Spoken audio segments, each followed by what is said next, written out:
Cardinals and the Cincinnati Reds getting ready for Game 4 of a four-game series. The Reds have taken 2 of the first 3. It's a beautiful night for baseball here in St. Louis as the fans are filing into Busch Stadium, and they can't wait to see this matchup between Aaron Harang and the Cardinals starter, Chris Carpenter. Welcome to the broadcast booth. I'm Rick Horton. I'm filling in for Dan McLaughlin tonight, and alongside Al Rabosky. We talked about how beautiful the weather is, Al, but it's also always a beautiful day when Chris Carpenter's pitching. Exactly right. He is the Cardinals ace. He's gotten off to a sensational start.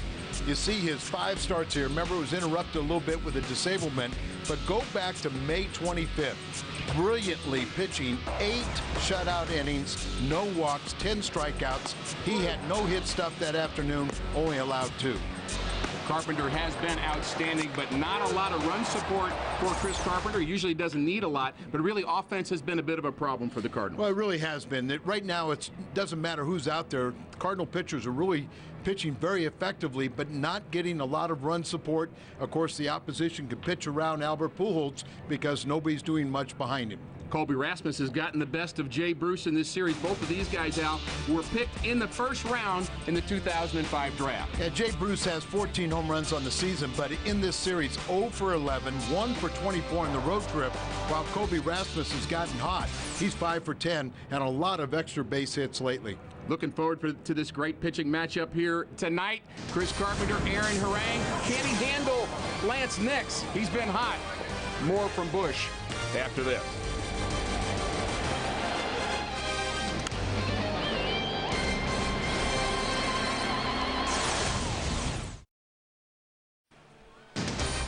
We have 2 very colorful managers going at each other tonight. Dusty Baker for the Cincinnati Reds and Tony La Russa for the Cardinals. La Russa in his 31st year as a big league manager. The last 14 have been in St. Louis, but he had a big moment in his career against the Cincinnati Reds in 1990. In 1990, Tony La Russa's Athletics became the first team in more than a decade to reach the World Series 3 consecutive years. This time, they faced the Reds, who were heavy underdogs despite going wire to wire throughout the season. But it didn't take long for the Reds to make themselves heard. Eric Davis, in the very first inning of the very first game, let Oakland know the Reds were for real. While the home run hit by Eric Davis set the tone for the Reds, starter Jose Rio kept Cincinnati on top. Rio allowed just 1 earned run in his 2 World Series wins. Rio may have been pretty good in his 2 World Series starts, but the bullpen was better. In fact, they were just plain nasty. The Nasty Boys were made up of Rob Dibble, Norm Charlton, and Randy Myers. The Nasty Boys threw hard and threw the A's off their game. The Big Three wouldn't be scored upon until almost 9 full innings of work. Tony La Russa's A's were stunned. They didn't expect the Reds to be this good, and they certainly didn't expect to be down 3-0. Lou Piniella's Reds found themselves 1 game away from completing one of the most unlikely sweeps in World Series history. Popped up into short right. Bensinger wants it. Cincinnati, the champions of baseball. Lou Piniella's Reds swept Tony La Russa's Oakland Athletics, proving that while they may not have had the better players, they in fact had the better team. The Cincinnati Reds have done the absolute improbable. 2 National League teams rich in tradition, the Cincinnati Reds and the Cardinals. More from Busch when we come back. Just about ready to get underway from St. Louis. In our pregame show, Cal Eldred was mic'd up during batting practice. Can this guy hit? No. Never made it. Think we could trade him? Get anything for him? Can't play first base either. Bucket of balls? You don't know the game. What are we going to do with him? Trade him? We'll keep playing it. Keep playing it? Colby! Hey, is that straight? God! Whew. A little insight into what happens before the game. Cal Eldred with Red Changings. It'll be Cardinal baseball coming up next.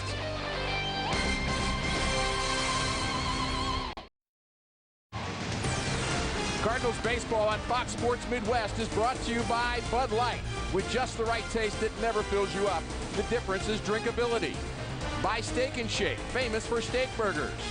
By Auto Tire, for the lowest prices in town, we shop the competitors so you don't have to.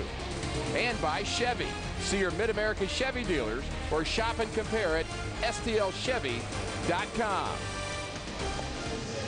Nice crowd here tonight at Busch Stadium. Looking forward to a great pitching matchup. Aaron Harang and Chris Carpenter. And we'll take a look at the starting lineup for the Cincinnati Reds. Well, Jerry Hairston's going to lead off. Chris Dickerson's out in center field. Brandon Phillips, who's had a Gold Glove last year and an All-Star, is at second. Jay Bruce, the cleanup hitter, really struggling this series. Hernandez, their #1 catcher, now playing first base with Votto on the disabled list.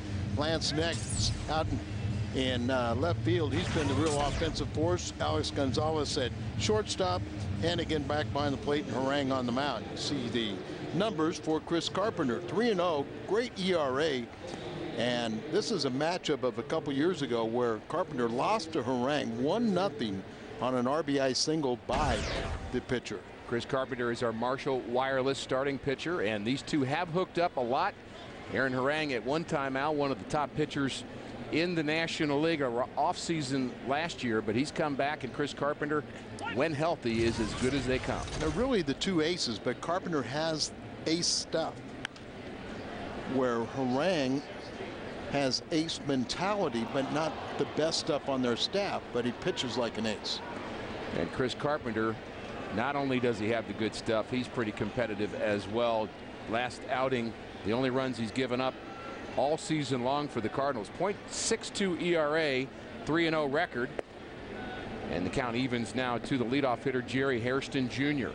He's had a nice series. .267 batting average. A little more pop than you'd think, 7 homers. And he's in the leadoff spot. Willie Taveras has been nursing a hamstring injury. He's not in the lineup today. Normally in center field. Good sinker from Carpenter. And he has Hairston off balance, and Carpenter, the way he often does, ahead in the count. Well, that's it. I mean, he attacks the zone. He attacks hitters, not afraid to throw any of his pitches over for strikes. And usually you get a pretty good idea of what his command is like. He didn't have his best stuff last time out, so they only got 2 runs off him.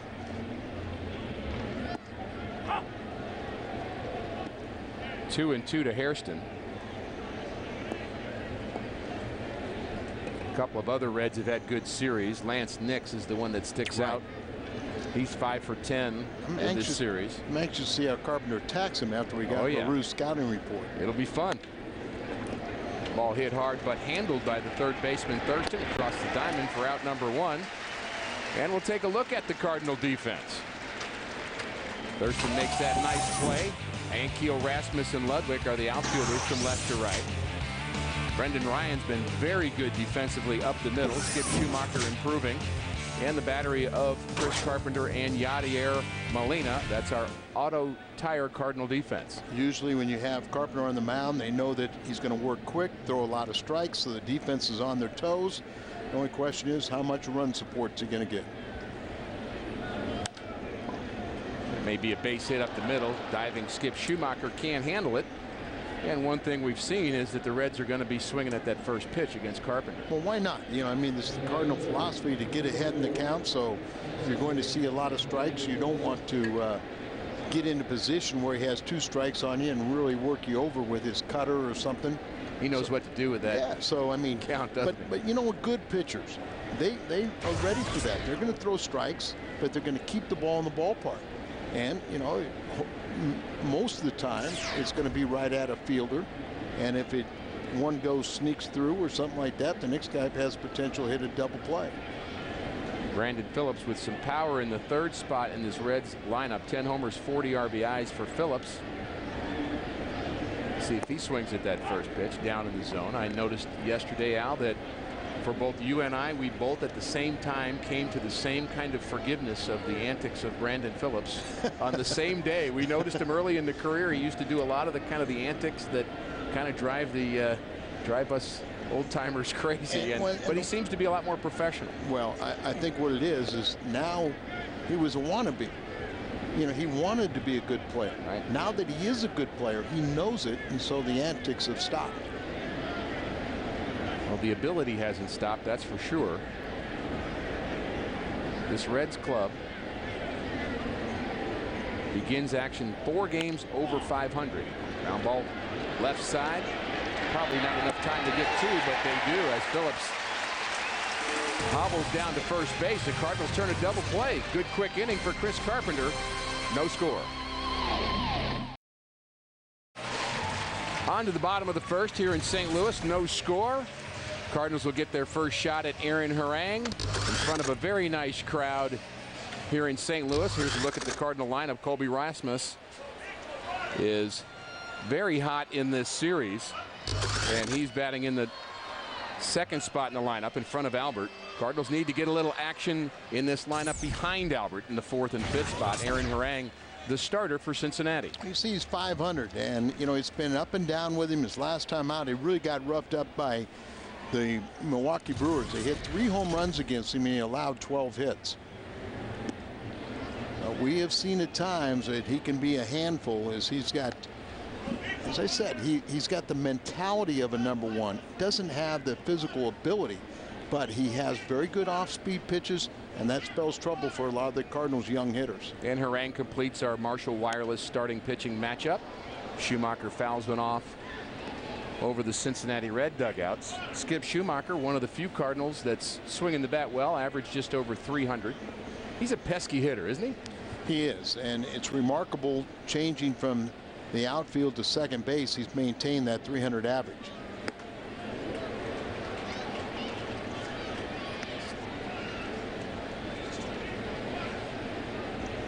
Skip hasn't done much in this series, just 2 for 10.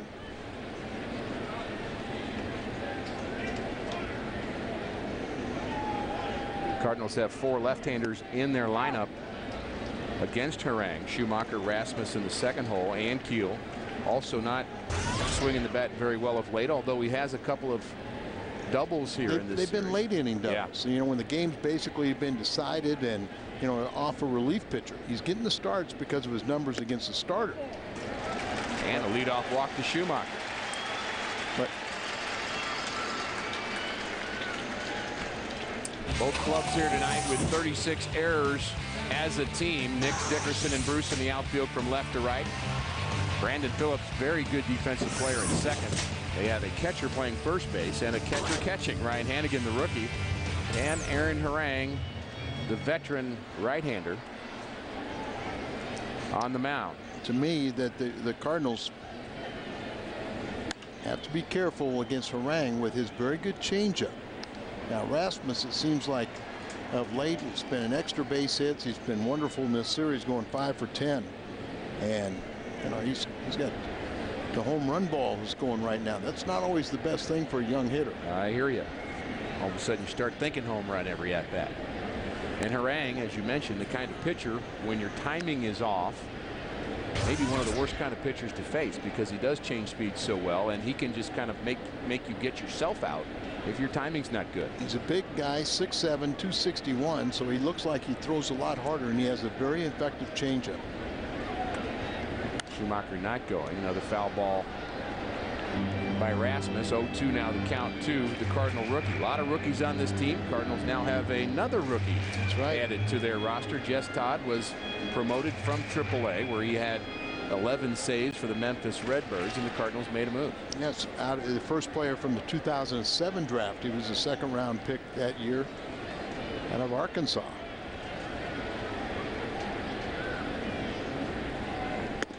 He was the Cardinals minor league pitcher of the year a year ago, and they've converted him to the bullpen. He's supposed to have an excellent slider. Not a real big guy. No. But has a very live arm, and the Cardinals' move was to send out Blaine Boyer, who was outstanding here yesterday. Both of us not real happy with that move, Al. They didn't really ask us. Hey, but did a great job. Now we're sending you to Memphis, but there's one problem with that. He has to clear waivers.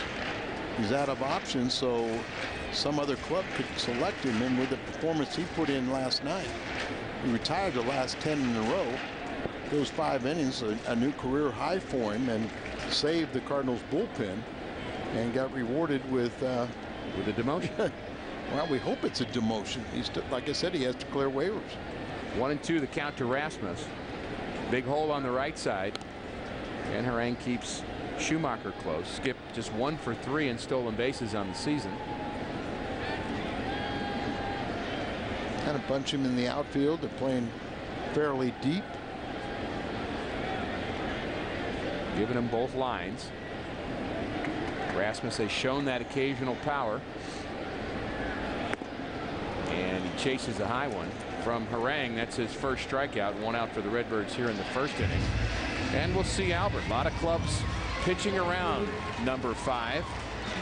17 intentional walks on the season already, and the Cardinals need to get some offense behind him, or managers like Dusty Baker are going to take the bat right out of his hand. Well, I believe that Harang will go after him, you know, knowing that if I fall behind, I don't have to give in to him. I'm going to, you know, pitch around him at that time, but keep the ball in an area, challenge him, try to get the double play ball. It's interesting that Albert has not hit Harang very well either. Batting average under 250, career against Harang, just 1 home run. So you'd almost think that the pitcher has a little, maybe even more confidence, saying, I'm going to go right at it. Whether it's a false sense of security, we aren't sure yet, but you know, there's respect. Working him away.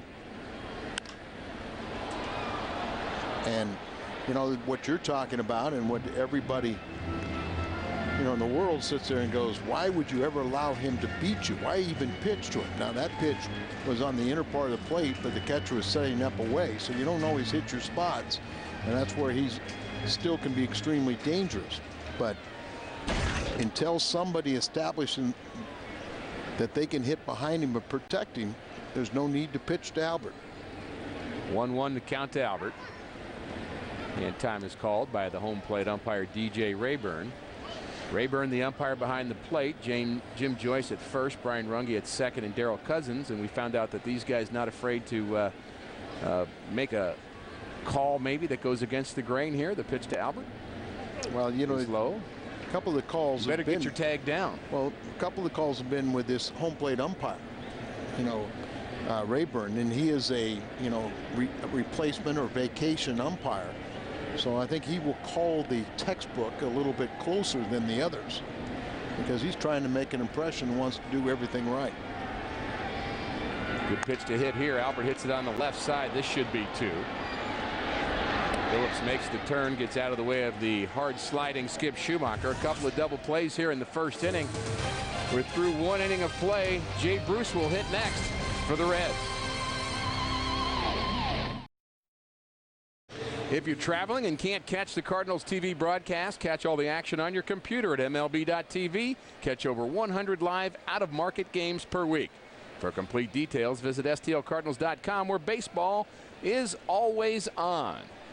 Beautiful view of the arch, and it is a gorgeous night for baseball in downtown St. Louis. About and you've got a great degrees, right? 70 degrees, 71, I believe, at game time, and a great pitching matchup to boot, as Chris Carpenter works to Jay Bruce in the top of the second inning, strike 1. Carpenter's on the mound. You better get in your seats early. Miss half the game. Love pitchers that work quickly. This ball hit hard to right field, but right at Ryan Ludwig, who catches it about chest high. Out number 1 for Cincinnati. Carpenter back at it again. Throws strikes. He's got 4 outs and 9 pitches, or 10 pitches. They put up the 10th one. One of the amazing things about Carpenter is the games that he's able to get 10+ strikeouts and still have a low pitch count. It's very difficult to do that, because you've got to get work deep into the count to get 3 strikes on somebody. Right, and of course he did that in the Milwaukee game. 8 shutout innings, and the reason he did it so efficiently is no walks.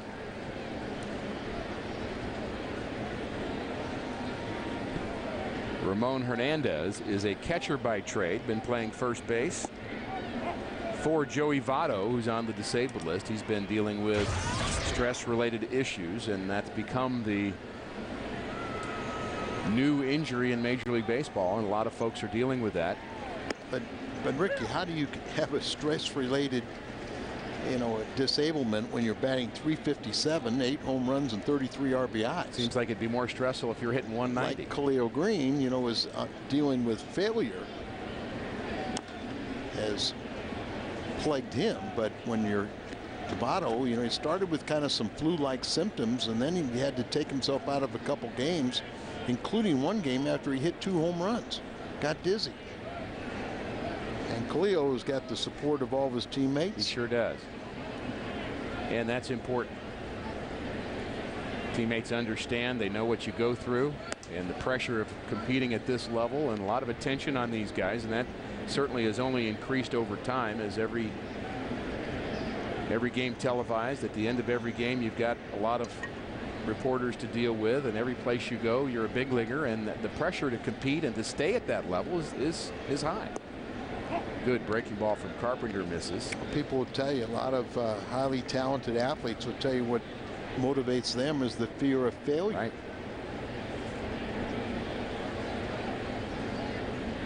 Payoff pitch to Ramon Hernandez.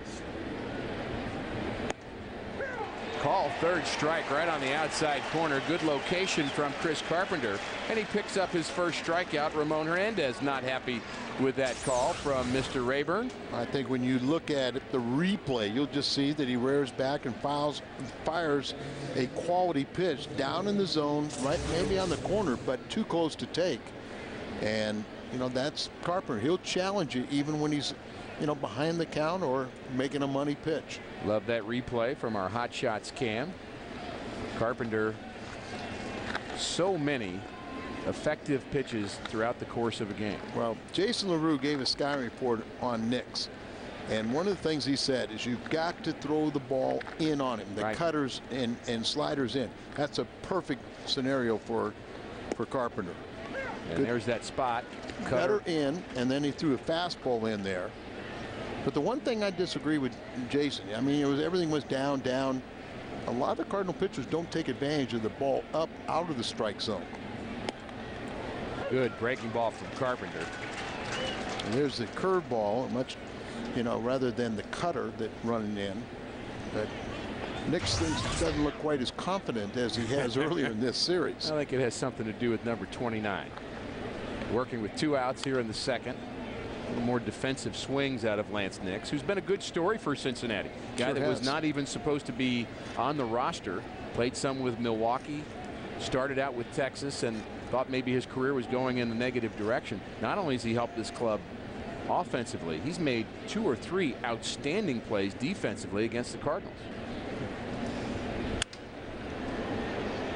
Ball jammed off the bat of Nix and played by Ryan Ludwig again. 3 quick outs. We go to the bottom of the second. No score. This week on Fox Saturday Baseball, Ryan Howard and the defending World Series champion Phillies take on Andre Ethier and the Dodgers in a rematch of last year's NLCS. Or the Indians battle the White Sox, or the Twins take on the Mariners. Fox Saturday Baseball returns this week at 3 o'clock on Fox. Check local listings for the game in your area. Ricky, I don't know, was it when they had the disabled list when you were playing, did they have the ability to go to a rehab, go down at that time, or was it straight 21 days, on the DL? I think you could go down. Yeah, okay, that was after. And there were other days. There are other dates too. It seemed to me you could be on the 10-day or 7 or 10-day disabled list. I think that was the minor leagues. Well, I was there a long time, Al. That's why I remember it that way. And there was there was the 30-day. There's the 60 days. Yeah, those kind of things. But I mean, they've certainly made it made it different. When I played, if you went on the DL, it was 21 days. Right. Couldn't go down for rehab. But I don't understand why Ludwig did not go down for 2 or 3 games. Well, I think it's a question you can also pose to Ricky Ankiel after coming I think his was a little different because remember his was a little more prolonged, and it seemed like on a day-to-day basis we thought he was coming back, and then he did not, and then finally and he was in Sunday, Florida at least taking at bats right. in an extended spring training atmosphere. Sure. Ball hit hard to right field. Is going to drop. It does in front of the right fielder Bruce, and maybe we got something going here for Ryan Ludwig. Well, I think it's just a matter of time, before he gets his stroke back. His timing was off after missing the 14 games. He was taking some batting practice, traveling with the club. Not a vicious hit, but sometimes ball players, the inside-out stroke, they talk about a slump buster. You take it. Where maybe it's that little flare, that little quail, a bleeder that goes through that, all of a sudden the hard hit balls that are caught, it's the little one that gets you going. Breaks an 0 for 14 for Ryan Ludwig, who's got a small lead at first. Ankiel, the batter. Ankiel at 223. Al already mentioned the 2 hits that he's had in this series.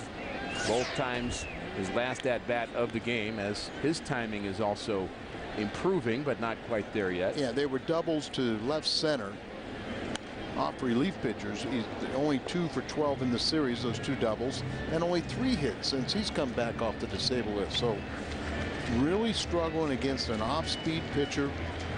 Anybody that could throw that changeup and keep it down and away has given him a lot of problems. Again, a tough matchup when you look at Aaron Harang. 1-1 the count to the Cardinal left fielder. Come in. I don't know why you do this unless you're really throwing a ball. But down there, down and in, you drop the bat head. That you're doing a left-handed batter a favor. Throwing a power pitch, on the inside part to Rick right now is working in his swing.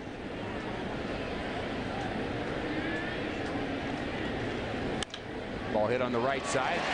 Ludwig has to hold up.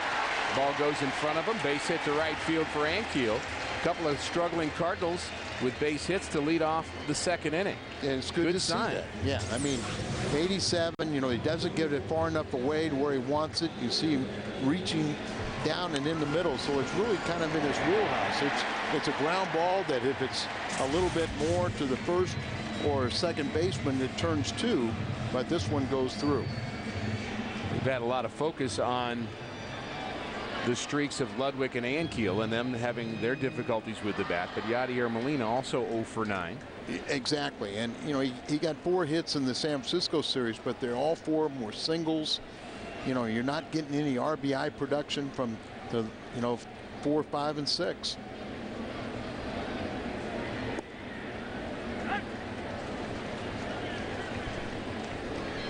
Hannigan has seen Harang missed too many spots out to talk to him. Tough for a rookie to go out and talk to a veteran like that. Hannigan's having a really good season behind the plate. He's throwing well. He's hitting well. Leads all National League rookies with his batting average of .329. But he's got to go out there and tell the veteran, hey, let's go.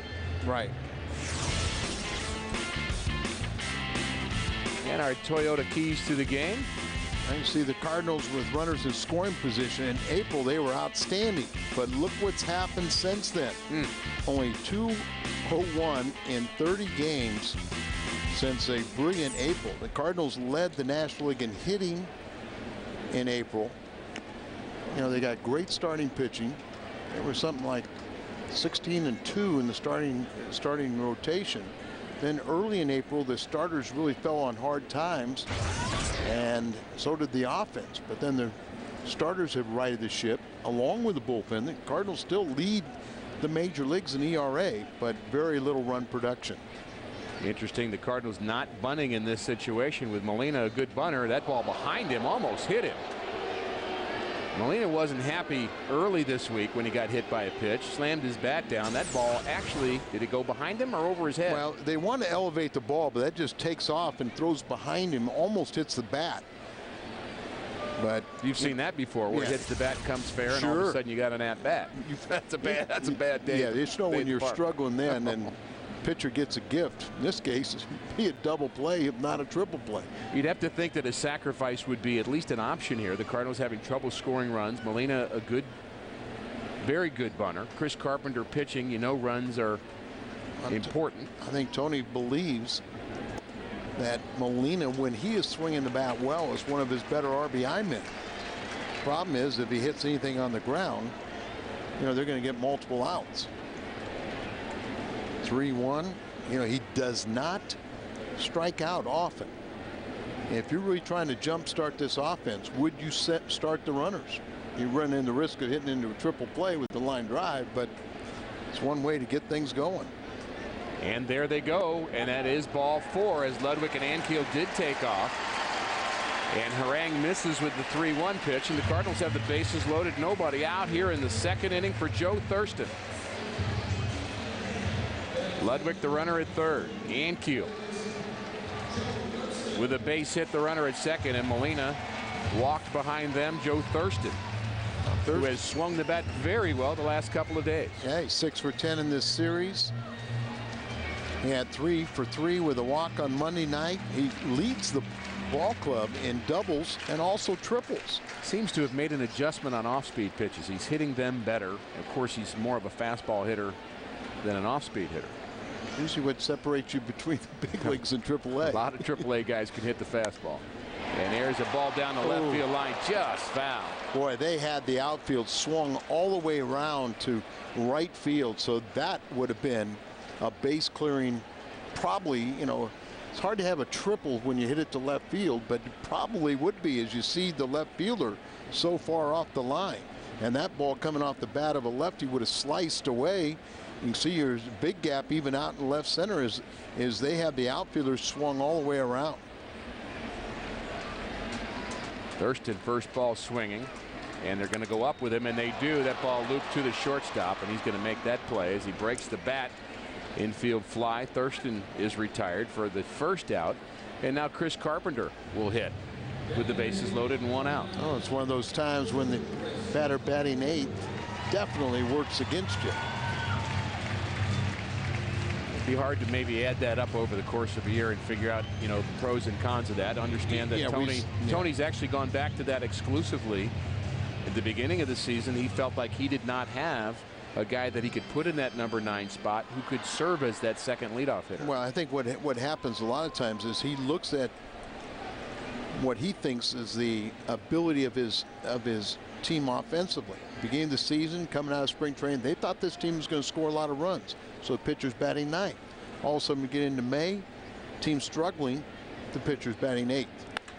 Ball hit on the ground, could be 2 to Phillips and on to Hernandez. 6-4-3 double play. We've had 3 already. No score through 2.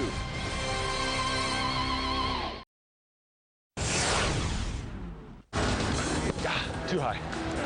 That way, Calvin. Thank you. You bet. Oh, he got that one. Straight 4 seamers? Yeah. Little cutter every once in a while. All you got to do. Cutter. Should. Never get used to that. Well, that's Cal Eldred in batting practice before the game. Talk with Red Shane East, and a lot of banter goes on during the course of a game, does it not, Mr. Roboski?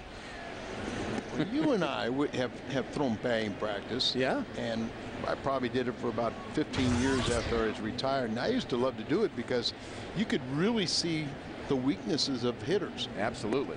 You see where they like to hit the ball, where they have trouble. But every time I threw a natural cutter, they complained all the time. And he's out there trying to throw cutters. What's the story? Watch out. That bat goes flying into the stands over the Reds dugout.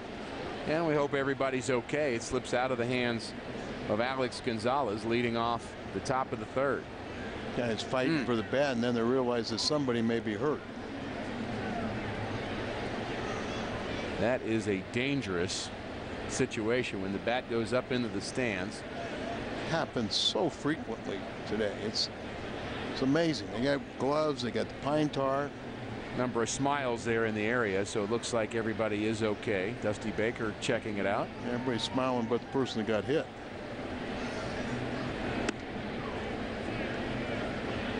And Carpenter behind Gonzalez, 3-1. Shortstop Gonzalez back in the lineup here tonight.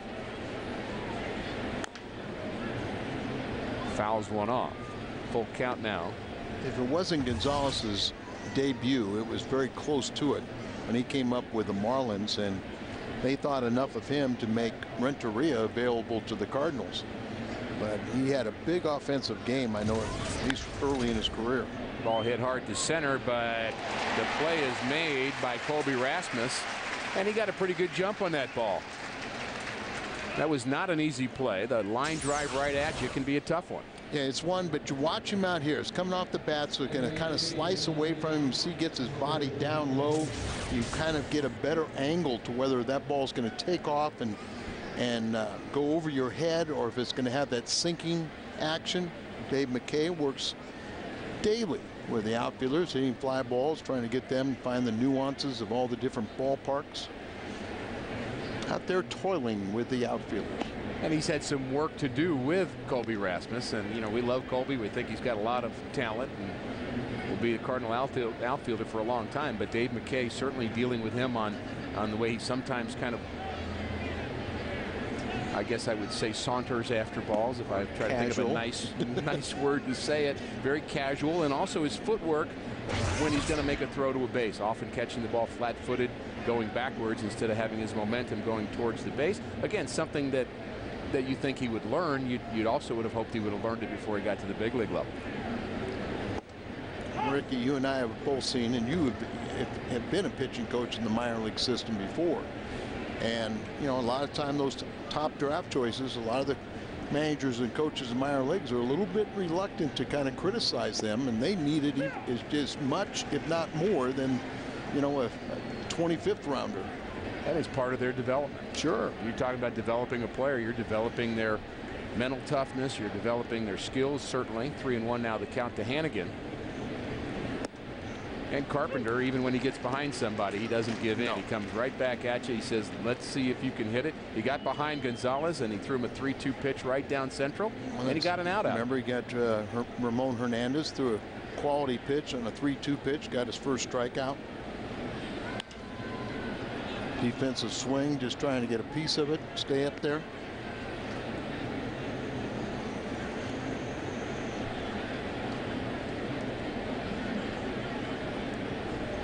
That's why it's so amazing. You know, we can't say enough about Albert Pujols, but when you have a superstar that works as hard as he does, it sets the tone for everybody else. Tough play for Ryan. Very quick hands, takes care of Hannigan. And another fine play for the Cardinals shortstop. Get St. Louis's 2 favorite destinations for one great price with the Cardinals Six Flags double play combo. For just $50, you'll get a ticket to a 2009 Cardinals game and an adult ticket to Six Flags St. Louis. Get your double play combo today at STLCardinals.com.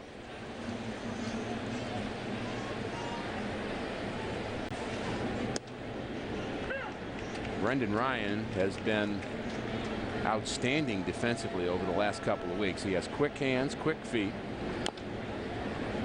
And I think he's solidified the defensive play of this Redbird club. I think it's been contagious. Well, I think he also, you know, he plays with a high degree of energy, so it kind of rubs off a little bit. Kendo and other coaches trying to get him to play under control, and that just comes with more playing time. Bit high with the breaking ball. That's not fair. Throwing that curveball to a pitcher. So many times we always, and rightfully so, give Kendo so much credit, but Patini's right there with him. Defensive swing by Harang. Thurston takes care of him. He's faced the minimum through 3. No score. Cardinals baseball on Fox Sports Midwest is brought to you by Kia Motors. To learn more, visit kia.com. By Aflac. We've got you under our wing. And by Casino Queen, home of the loosest slots. Beautiful riverfront. Downtown St. Louis. Great site for Major League Baseball. No traffic today. How about that? After the game, you can watch Cardinals live from the Aqua Bar at Lumiere Place Casino. Watch player interviews and Tony La Russa plus Pat Paris and yours truly. We'll be breaking down the game. U.S. Cellular Cardinals live after the game on Fox Sports Midwest. You got a police escort over there? Yes, I do. Lumiere Place? Just tell them I know you, Al, and I can get around this town pretty easily. Or you might make a stop. Down to headquarters. Aaron Harang begins his 3rd inning of work. And Ryan, first ball swinging. Strike 1 before the game. We had Brendan Ryan working with Mike Aldretti. Is he listening? Well, he's listening, but is it going in one ear and out the other? No, we tease Brendan, we but do. you got to know him, though. We tease him, but he's also one of our favorites. And, you know, what I've always thought is when the coaches stop talking to me is when they've given up on me. Right. They still talk to you. You know, they're still trying to teach you and trying to help you. He's respectful. He's full of energy. He's just not always tracking you. Now, that's the way I would describe Brendan. There's a strike on the outside corner. Harang takes care of the Cardinal shortstop.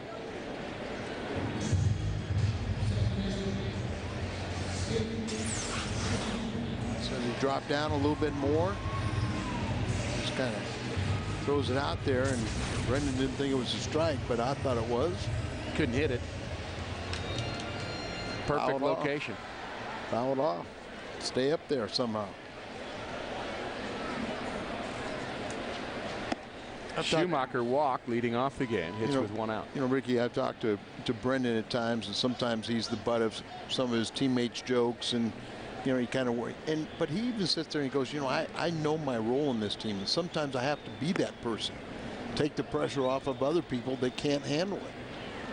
Well, he does not mind the attention. That's what I'm saying. For sure. Yeah, but he understands that, you know, there's that role where everybody, you know, he can loosen other people up. Comic relief. Comic relief.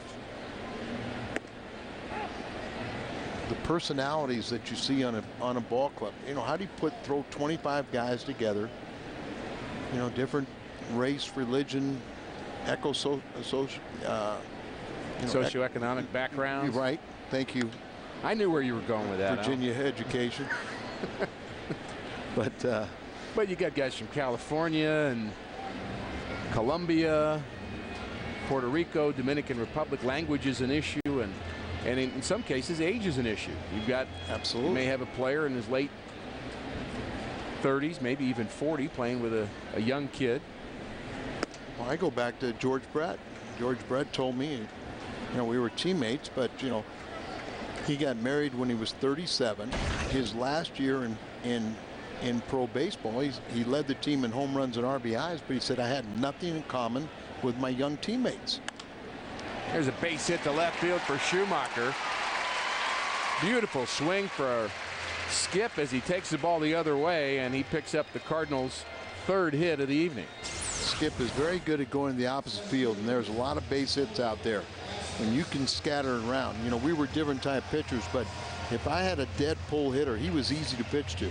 If you had somebody that used all the field, you couldn't stay in one location. You had to move the ball around a little bit, but you had a lot more respect for him.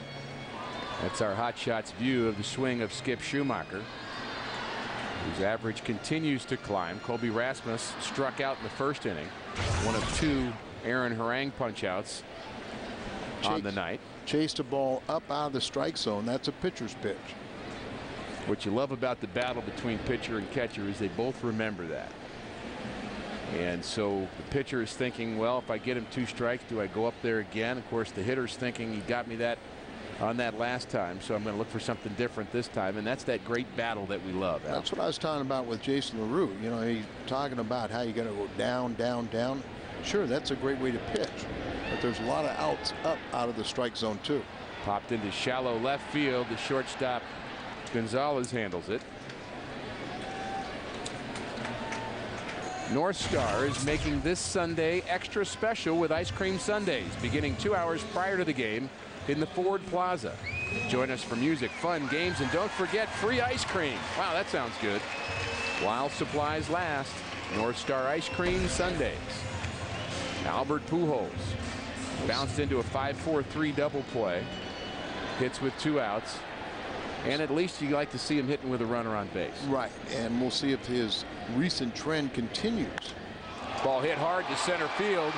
Back goes Dickerson, but he can't go back far enough. 2-run home run for Albert Pujols. He crushed that ball to center field. Home run number 17 for Albert. We know what a great hitter he is, but you've got to question why is he given such a pitch that he can hit so hard? There's 2 outs. This is the only guy that you fear in the Cardinal lineup right now, and you allow him to hit a 2-run home run. Definitely a mistake. Oh, you mentioned that maybe Harang didn't have enough fear for Albert since he pitched well to him in the past, and he just challenged him with that first pitch. Well, he missed location. Hannigan again set up outside, that ball right down the middle, and give Albert credit that he's ready for any strike he sees because he knows he's not going to see a lot. Albert excites the crowd here at Busch Stadium. A lot of buzzing going on here. Go get him, Carpenter. There's your runs, big boy. How many times did you ever hear that? You know, usually on a solo shot and say, okay, there's your run. Go get him. Bob Force used to say some guys get all the runs. Some guys get 8, 9, and then he would say, as his corollary to that, some guys need them. You're right. Some guys don't. Chris Carpenter generally doesn't. We'll see if he can let this 2-0 lead stand. Chris Carpenter's been outstanding all season long. He's such a competitor.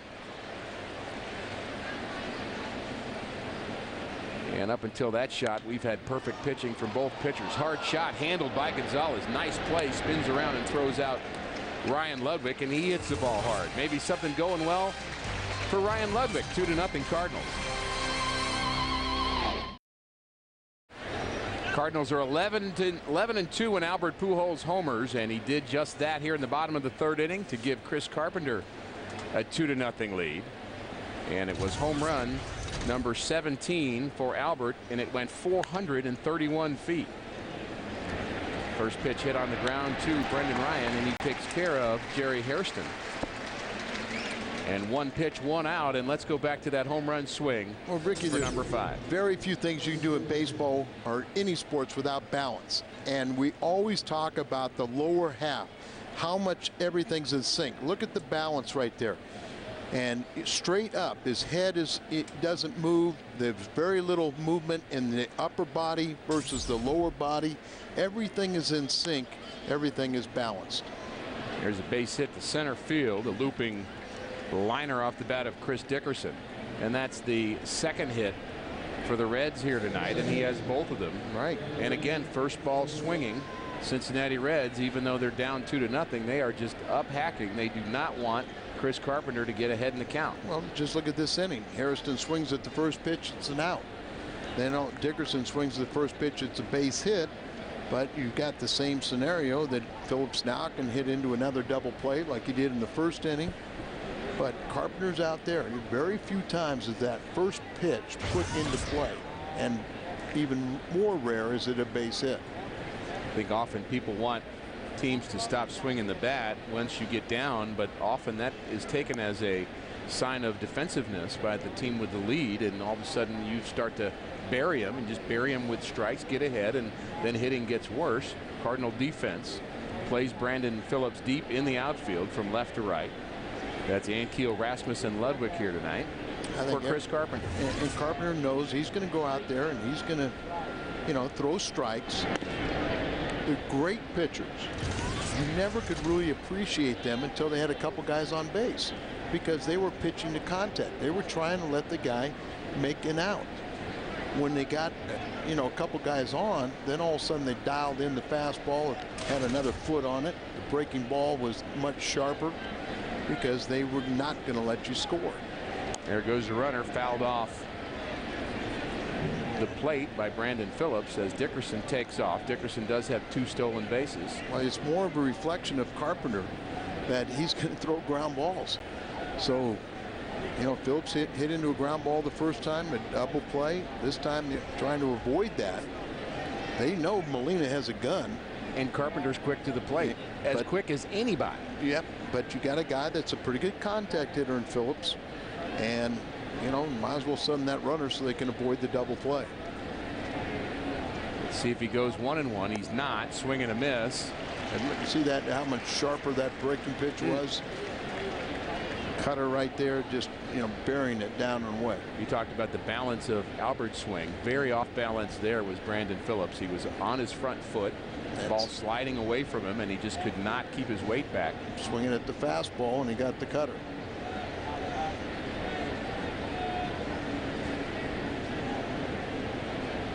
Medium lead for Dickerson. Not going again. This ball hit on the ground to third. Thurston to Schumacher. And another Cardinal double play. They've turned 2 of them. Cardinals lead the Reds through 3.5, 2-0. Powerade, along with Shop and Save, are providing all kids age 15 and under a Yachty Air Molina jersey backpack.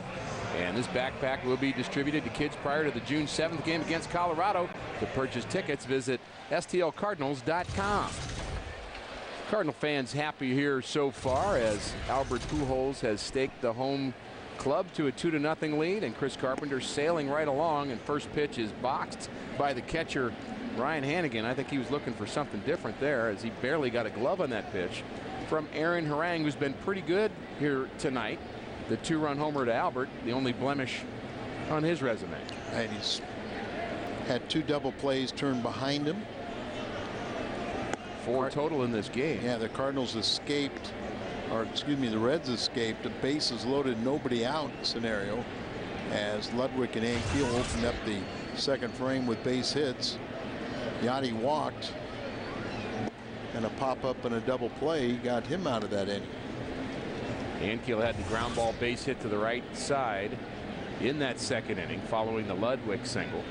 And Ludwig had another nice at bat to end the third. He hit it right at the shortstop, Gonzalez.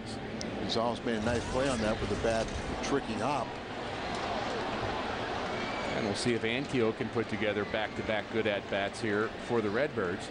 And this game thus far not really following suit of the first 3 games of this series, which was all about guys coming in early from the bullpen and pitching outstanding.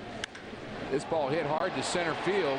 Back goes Dickerson to the track, to the wall, and makes the play right in front of the center field wall, 400 feet from home plate.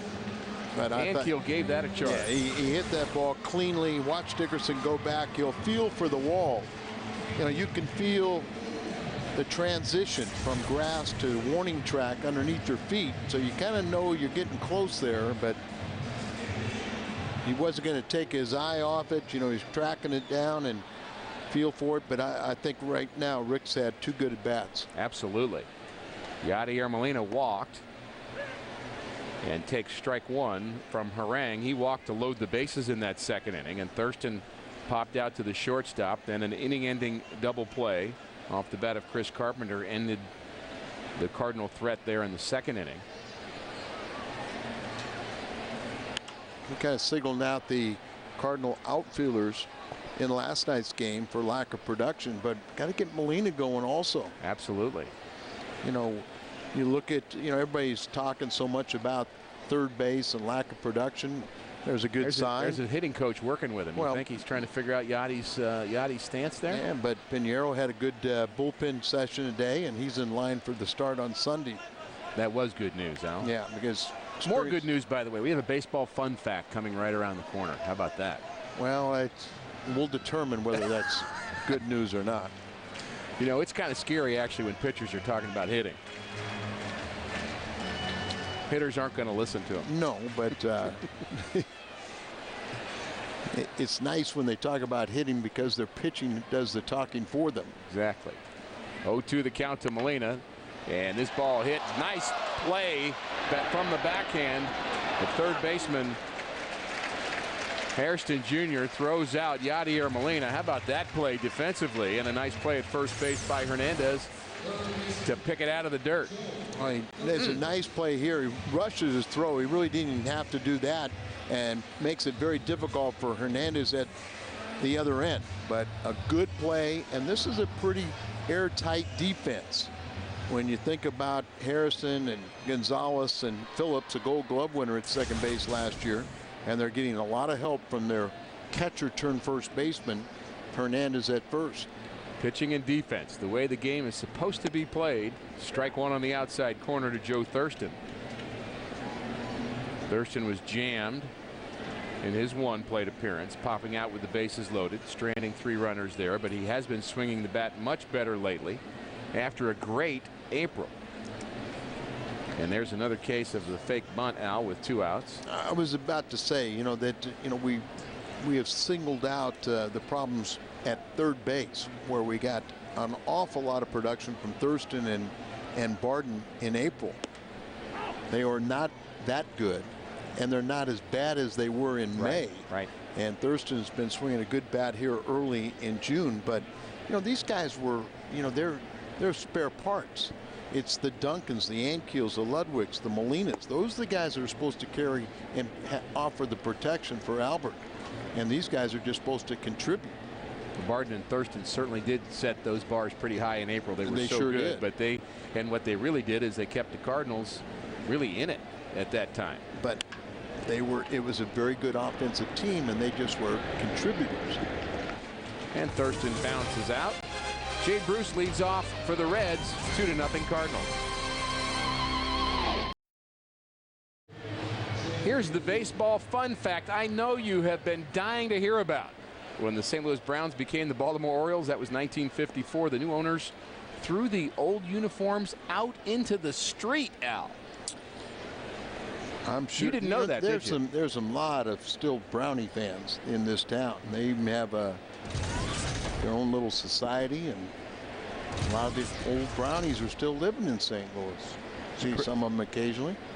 Credit Keith O'Brien with coming up with those baseball fun facts on a regular basis. He does a great job researching those and trying to add a little color to this game of baseball. What baseball owner has his uniform? His uniform in the Hall of Fame.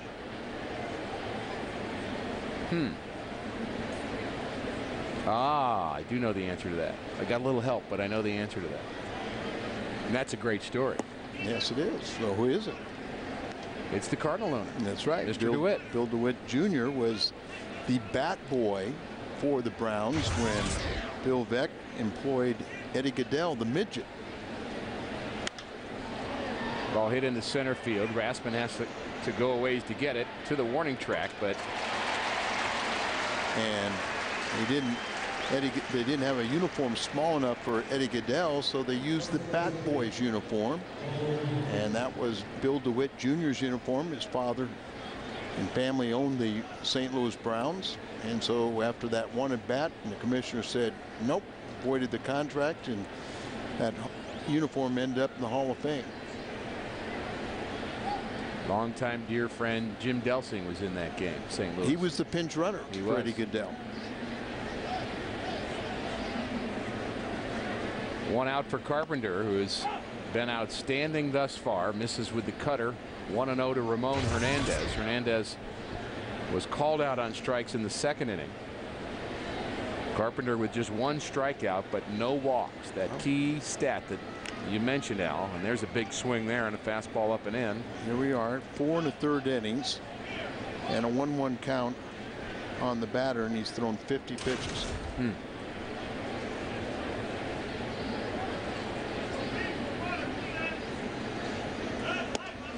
Fastball just misses, and we talk about the demeanor of Chris Carpenter and the bulldog kind of attitude that he has.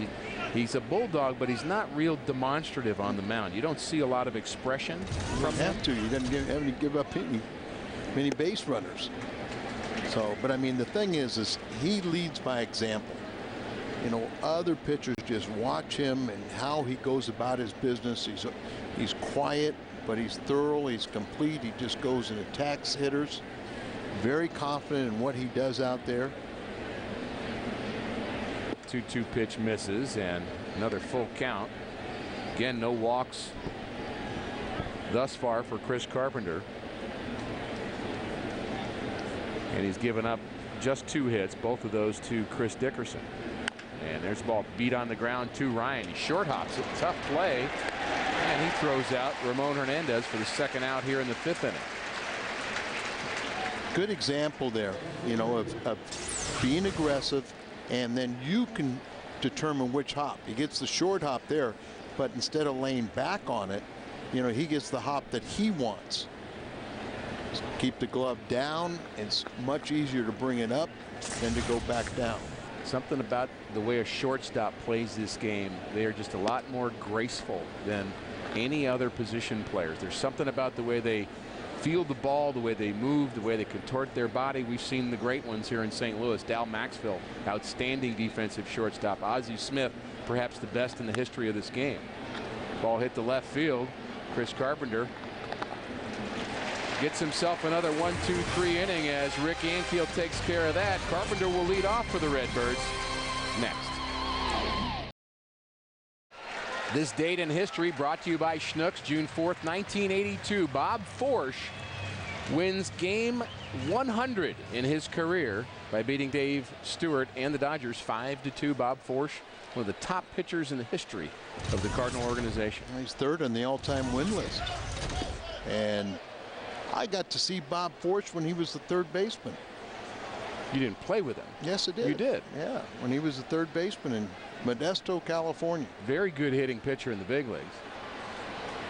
1-0 the count to Carpenter, and that's I also saw why he became a pitcher. He couldn't hit the curveball, I'm betting. Fielding was a challenge too, but interesting. But no, I mean Bobby just, boy, you talk about a guy that taught a lot of you guys how to play the game both on and off the field. Great teacher. It's one thing to have a teacher who actually has the title coach or manager in a club, but you have to have the veteran guys that are teachers out in the bullpen and in the bus, on the bus trips and on the airplane and during batting practice. And Bob Forsch was one of the best at that. 1-2 to Carpenter. And at some point with Chris Carpenter, Al, don't you just want to not see him swing the bat?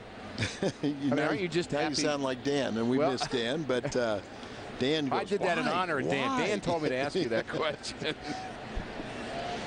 And what we're referencing is he was on the disabled list with an oblique strain. If you're a right-hander, it's going to be your left side and vice versa, but did it swinging the bat. Even watching him take batting practice before the game here, I had that same wincing feeling of, boy. He is not an accomplished hitter. No. And so what does he do? Hits the ball deep in the hole. I don't know if he can beat it out, nor should he try. As another great defensive play by the shortstop, Gonzalez. Big win this afternoon. Randy Johnson, game one of a doubleheader in Washington, picks up victory number 300. Kudos to the big unit. Yeah, not only that, but sometimes a guy kind of backs into a 300 win. Not Randy today. He gave up 6 innings. He only allowed 1 run. If I saw it right, and so congratulations. 300 and 164. Now that's a great winning percentage. I think that qualifies you for Cooperstown. Because of that winning percentage, and remember he's lost a couple of years because of back issues. Yeah, that and would have come a lot. 300 is kind of that magic number too. Yeah, and he may be the last for quite a while, if ever. Brendan Ryan takes a pretty good breaking ball from Harang. I'm not sure where that pitch was. 1-1 the count to Brendan Ryan. He struck out looking in the 3rd inning. And the Cardinals have managed just 4 hits, but they do have a couple of runs thanks to Albert Pujols.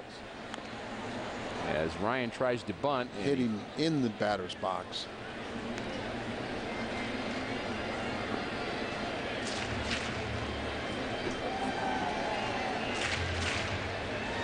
And if he does bunt the ball and takes a step out of the box and the ball comes up and hits him, but it does hit him before he's out of the box, so it's a foul ball. If it hits him in fair territory, he's out.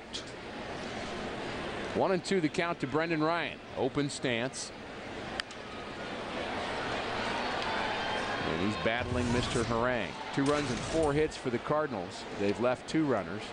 No runs, 2 hits for Cincinnati.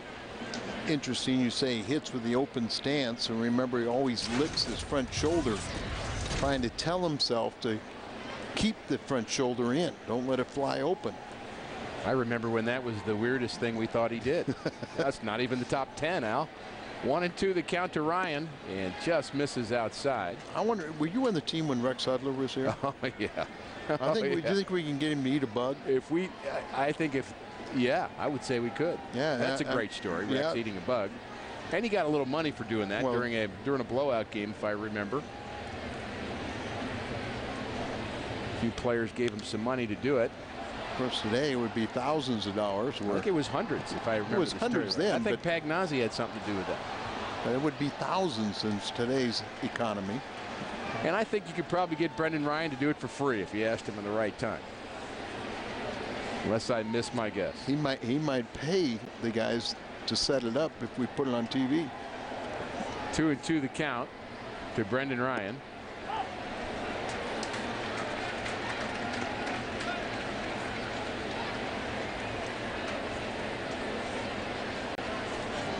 And you like the facial art? Well, I don't think, I guess I'd say it looks good on him. I'll just leave it at that.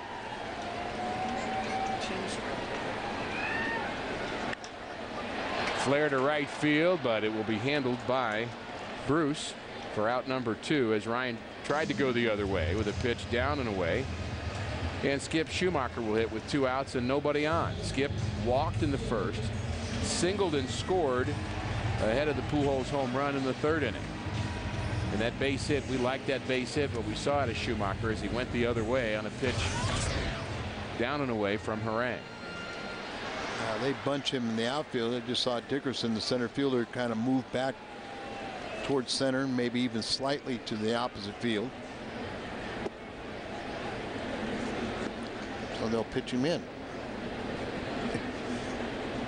We talked about this game being different than what we've seen thus far this series. Mike Lincoln had the great relief outing, then Brad Thompson, then Blaine Boyer, who was sent out today. Cardinals with a new reliever in the bullpen, and Jess Todd. Schumacher is jammed, and Hernandez will handle it himself. We got on to the 6th inning. It's 2-0 Cardinals. It's time to bring you up to speed with the AT&T Rapid Rewind.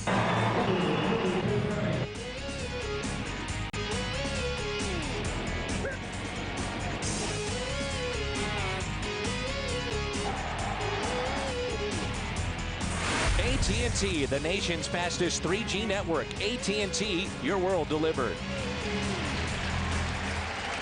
Carpenter's faster. He is faster. 1 pitch, 1 out. Alex Gonzalez bounces out, and Carpenter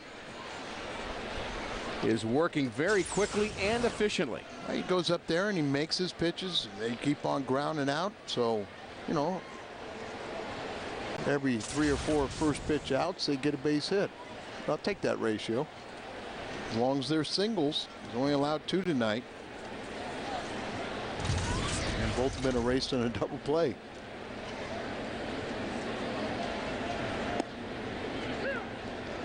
Baseball is not normally one of the sports where you can talk about a player controlling the pace of a game. You think about that in basketball, and maybe they can do that in football and soccer and other sports, but Carpenter seems to do that. The game seems to revolve around his pace, which is typically pretty quick. Well, Ricky, we've seen a lot of pitchers attempt to do it, and very few can. Carpenter can do it, and it's surprising that the Reds don't step out or try to change that tempo. Well, what he's able to do, and you think about the great statement John Wooden used to make about being quick but not hurrying, and you get the sense of, you know, everything you do is quick, but it's slowed down in your mind. I think when some pitchers try to do that, Al, it just gets all blurry to them, and they don't make good quality pitches. And Carpenter certainly does. And there's another one. Good breaking ball. Takes care of Ryan Hannigan, the rookie catcher for the Reds. Strikeout number 2 for Chris Carpenter. Affleck trivia question. Name the 2 future Hall of Famers that played in the 1990 World Series. Affleck! 2 big names, Ricky Henderson and Dennis Eckersley. One's in the Hall of Fame, the other one will be. When's Ricky up? Ball hit on the right side. Albert takes care of Harang. Another very quick inning for Carpenter. Rasmus, Pujols, and Ludwig when we come back.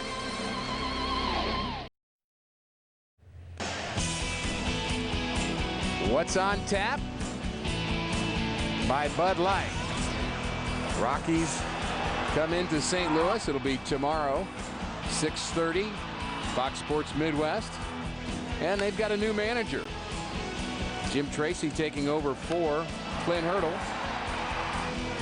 And Ryan Ludwig has had a very nice career against the Rockies, and he's had a couple of good at-bats here tonight.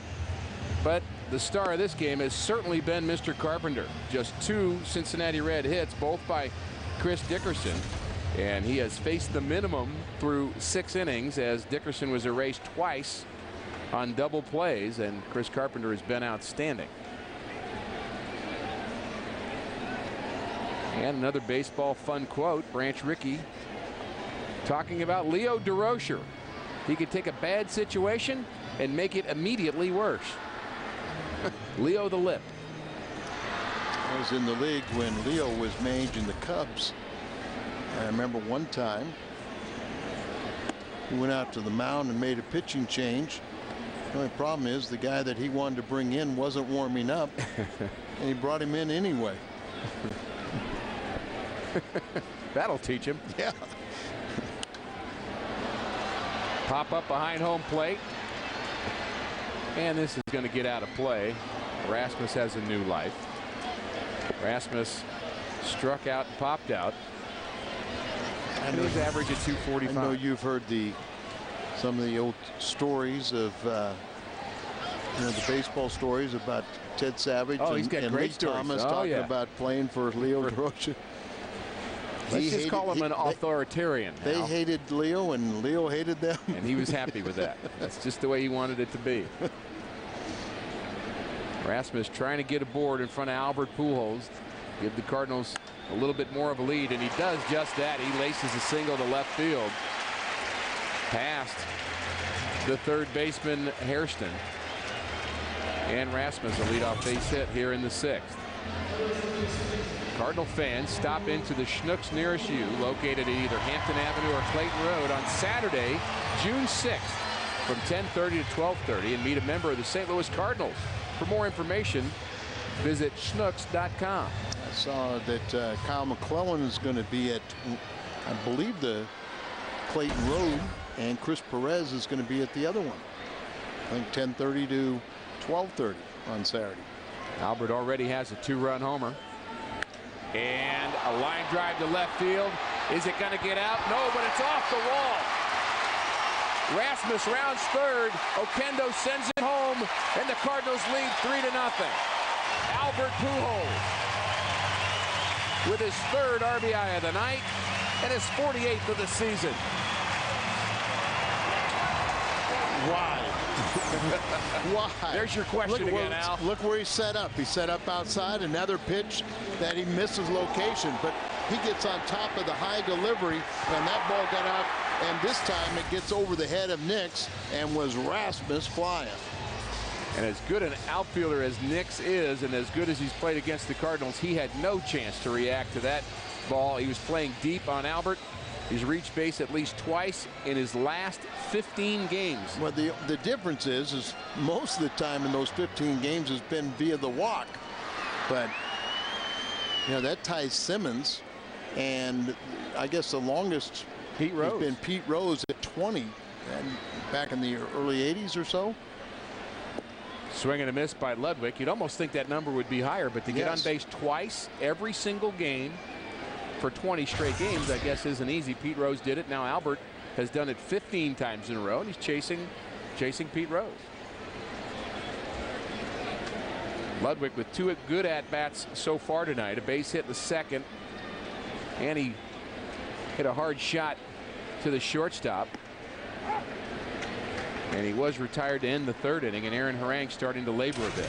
And the Cardinals can go back into first place tie with Milwaukee, as they lost today to the Marlins 4-3. Well, Marlin fans today. 1-1 the count to Ludwig. There's a line drive to the second baseman. He one-hops it, takes Albert back, and then throws the ball away, and Ludwig is safe at first as Albert bothers Brandon Phillips. And the result, E4 and Cardinals at the corner. That's a Gold Glover at second base. Does a nifty job to stay in front of this ball. He's going to make sure it doesn't get through him. But then Albert kind of jockeying there, and then he got him off stride. And it kind of a casual throw. Luckily, it hit for the Reds. It hit Ludwig on the foot and didn't go all the way towards the dugout. Could have been interesting if it goes to the dugout and the catcher has to go retrieve it. Who's at home plate for Albert trying to score?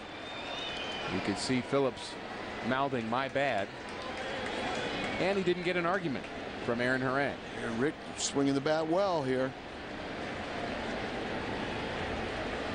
Harang comes set. The first pitch to Ankiel goes away and misses away.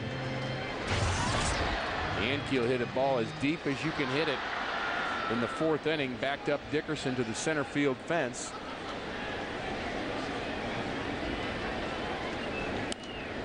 Jammed there by Harang. Cardinals with runners at first and third. They now have a 3-0 lead. Albert has been the offense here tonight. 3 runs on 6 hits for the Cardinals. Whatever it is, that Rick looks like 100% improvement. He sure does. What he's been the last week or so.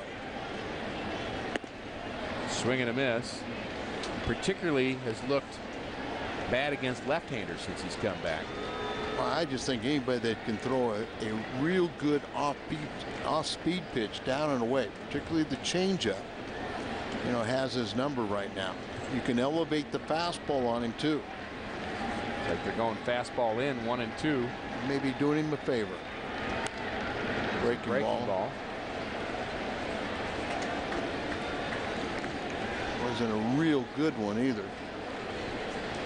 Ankiel's job here just to drive something into the outfield to get the runner home from third. Situational hitting here for Ankiel. Usually talking about such a great changeup, and we haven't seen many. Just a a sinker away.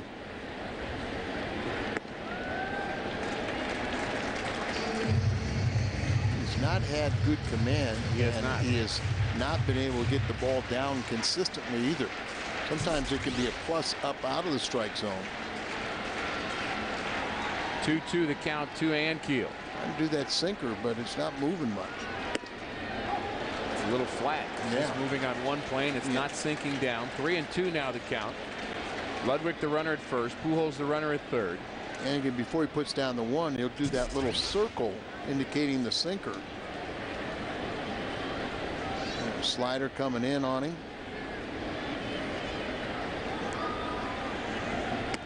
Swing and a miss by Ankiel as he swings right through a high breaking ball from Harang, and that was not a well-located pitch. But it was what made it an effective pitch is it's up and it's away, and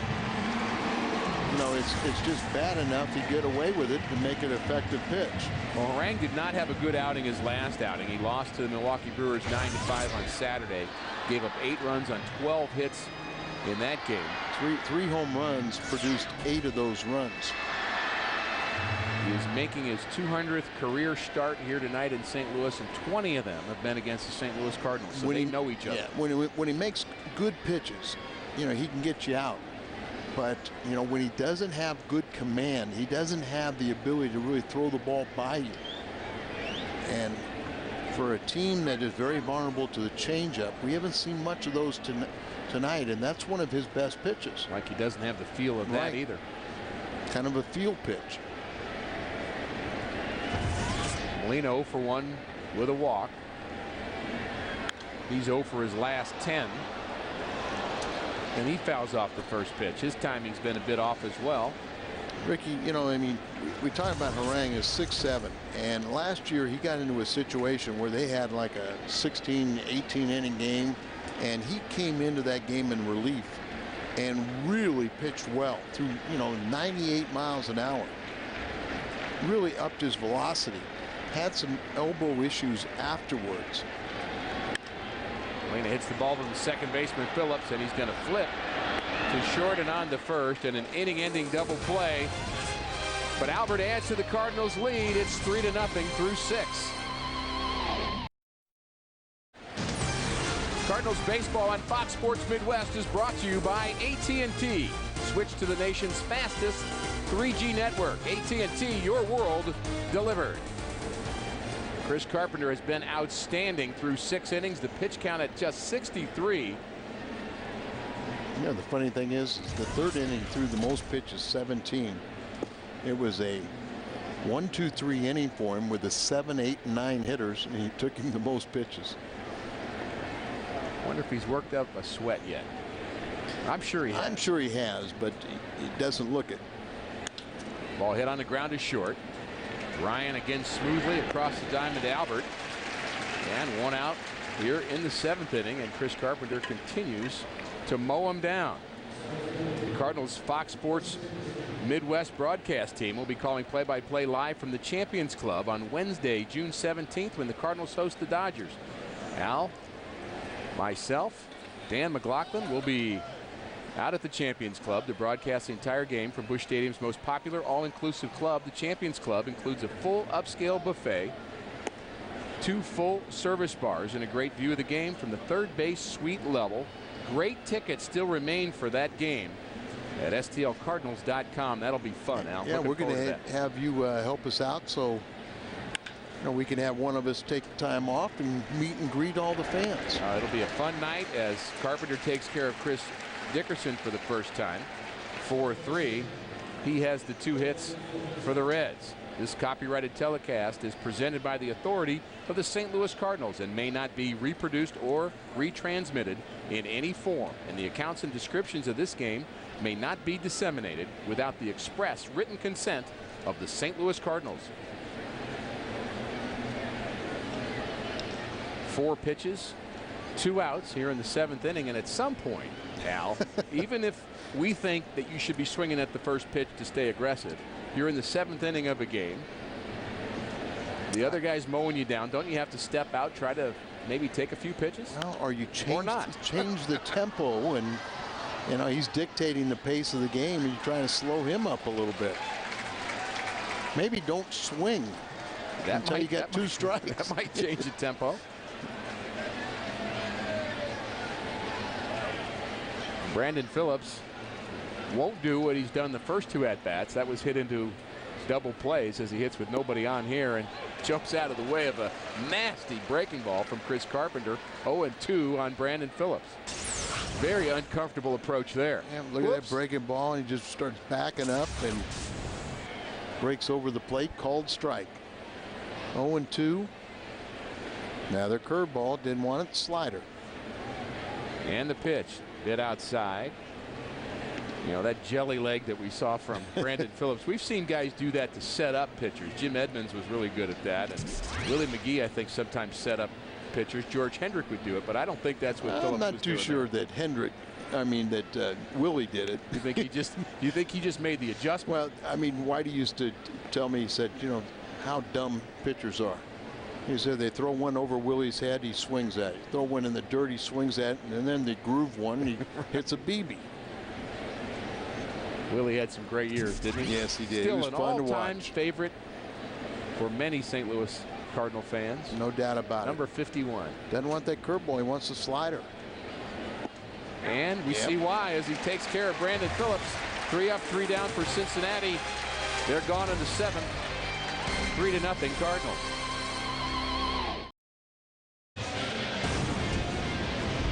Well, here's our game recap from Infinity. It's been all Chris Carpenter and Albert Pujols who contributed a 2-run home run as well as a RBI double, but Chris Carpenter's been outstanding as he's thrown just 72 pitches through 7 innings of work.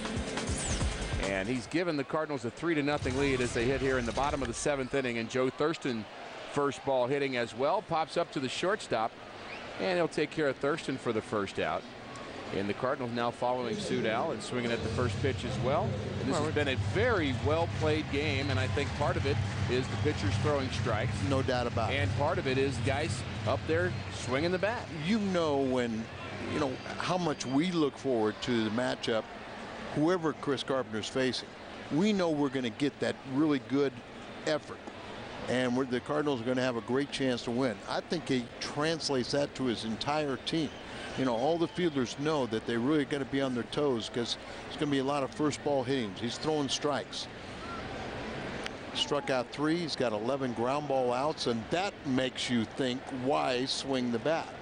That was an odd-looking swing from Carpenter. I think he was more disappointed in the way he swung than he was hurt by it. As he's smiling, but with his reaction, you wonder. Well, he gets kind of jammed a little bit like this, but you see that, and you're going, why swing the bat? It wasn't like, oh, I missed it. Dan would be happy we're talking about that. 1-1, and takes the fastball high. Tony West was woken up on this pitch before out. Right. Handling our camera behind home plate. He's inside that little camera right there.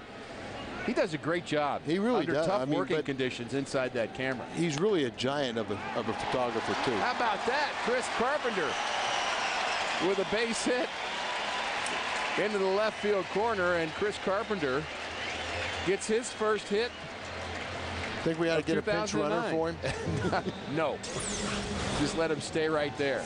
Well, same pitch that he swung awkwardly on. Now he gets by the third baseman Harrison down in the left field corner, and he has his first hit of the season. Now is where you go station to station now. This season against the Reds, Chris Carpenter and Albert Pujols. Pujols 7 for 24, 2 homers, but Chris Carpenter with his start tonight continues to pitch well against this historic franchise. You know, that's one of the things I like about it when the Reds and teams like the Dodgers are in town. You're talking about clubs that have rich tradition. Well, sure. I mean, great players in their history. I think the Cardinals recognize 1892 as the year of their existence, and the Reds, I believe, are 1882. The oldest nationally. Red stockings, red legs, so. Whatever we called them. I wasn't around then. I don't know, but I was, but a lot of years of playing in Cincinnati, and there's a strike on the outside corner to Brendan Ryan to even the count. And they're playing behind Carpenter, of course, at first base. And he's just going to go station to station. And even on a ground ball, you just hope he just kind of gets out of the way. He doesn't have to try to break up a double play here. Right, here's where you just kind of have to use your brain. 1-1 the count to Ryan. Swing and a miss. A lot of people, Al, I think, even thinking about Loesch last night getting injured, making a play. But, you know, at some point your competitiveness takes over. He dove for a play, a bunt from Cueto, then tried to make a throw to first base, re-injured his forearm, but I don't know how you stop doing that when you're a competitor. There's a base hit to right field for Ryan. Yeah, it's easier said than done to say, okay, don't overextend yourself, do this and everything, but these guys are at this highest level because they are competitive. And we may think the Carpenter runs a little too hard on this one. Just get to the bag and stop. Don't even. Oh, he rounded it. Yeah, I mean, don't have to do that. Just get to that bag and hug it. I mentioned Rex Udler earlier, but I used to love to describe Rex. Rex ran until they tagged him out. That's true. Fernando Vina did that from time to time. And our first baseman does that every once in a while. But you know what? He's always safe. Yeah. He always forces a bad throw somehow. And actually his defensive aggressiveness may have caused an error in the 6th inning. It didn't come back to hurt the Reds, but it was Phillips' fourth error. Yeah, it did prolong the inning, though. And Albert's getting that reputation of putting pressure on defenders, and good for him. Burden is warming up for the Reds. He was just recalled when they put Volquez on the disabled list. Schumacher fouls that one off to the left. There's a big gap in right center field for Skip Schumacher. The center fielder is Chris Dickerson. He's playing in place of Willie Taveras. We kind of were hard on Willie Taveras early in this series when Nick Stavanoa had a fly ball double to center, but his hamstring was just not quite healed, and he just wasn't able to run. It looked like he was running in mud in center field. Right. And he's such a fast runner, but he's just not healthy, so he's out of the lineup tonight. If that's the case, you know, and could have possibly cost them the game. Absolutely. So, you know, you just got to go with healthy bodies. Especially late in ball games. 1-2 the count to Schumacher. He hits with 1 out. Cardinals 7th inning. Cardinals lead 3-0. Carpenter the runner at second. Ryan the runner at first. Ball hit to the first baseman. He's going to go to second first after hesitating. Then the throw on to first in time to get Schumacher. That's a 3-6-3 double play. Cardinals have hit into 3 of them, but they do have 3 runs.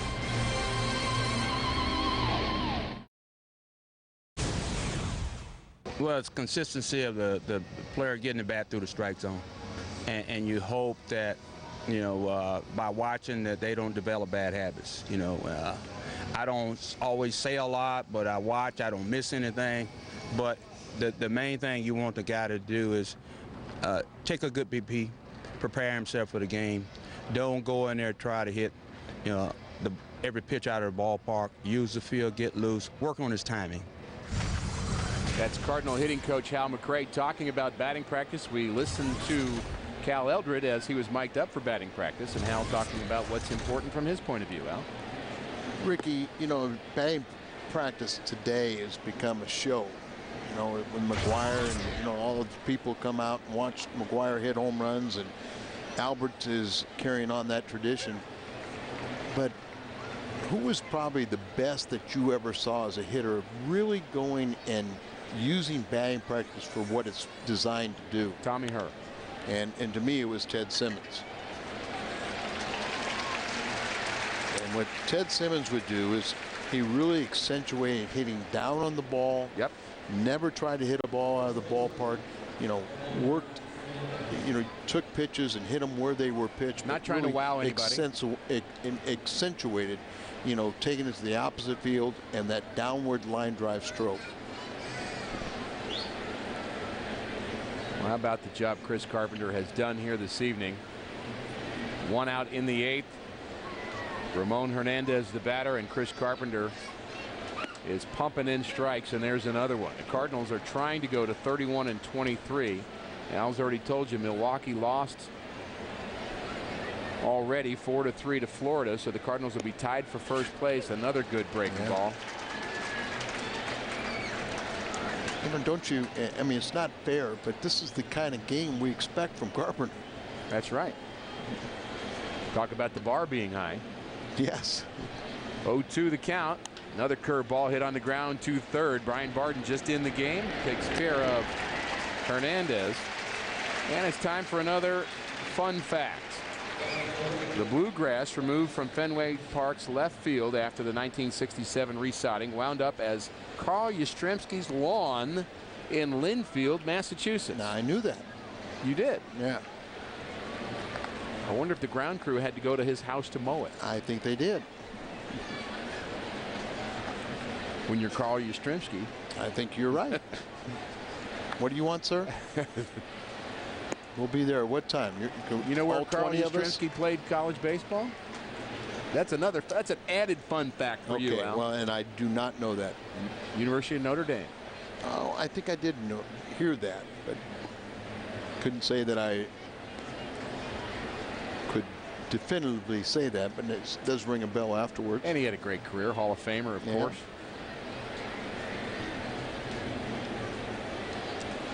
1-1 the count to Nix. This ball hit high and deep to right field off the bat of Lance Nix, and it is gone. Lance Nix with his 3rd home run of the series, his 7th of the season. And the Cardinals lead is now 3-1 as Nix got a pitch up and in from Chris Carpenter. And not perhaps the spot that Jason LaRue was talking about, Al.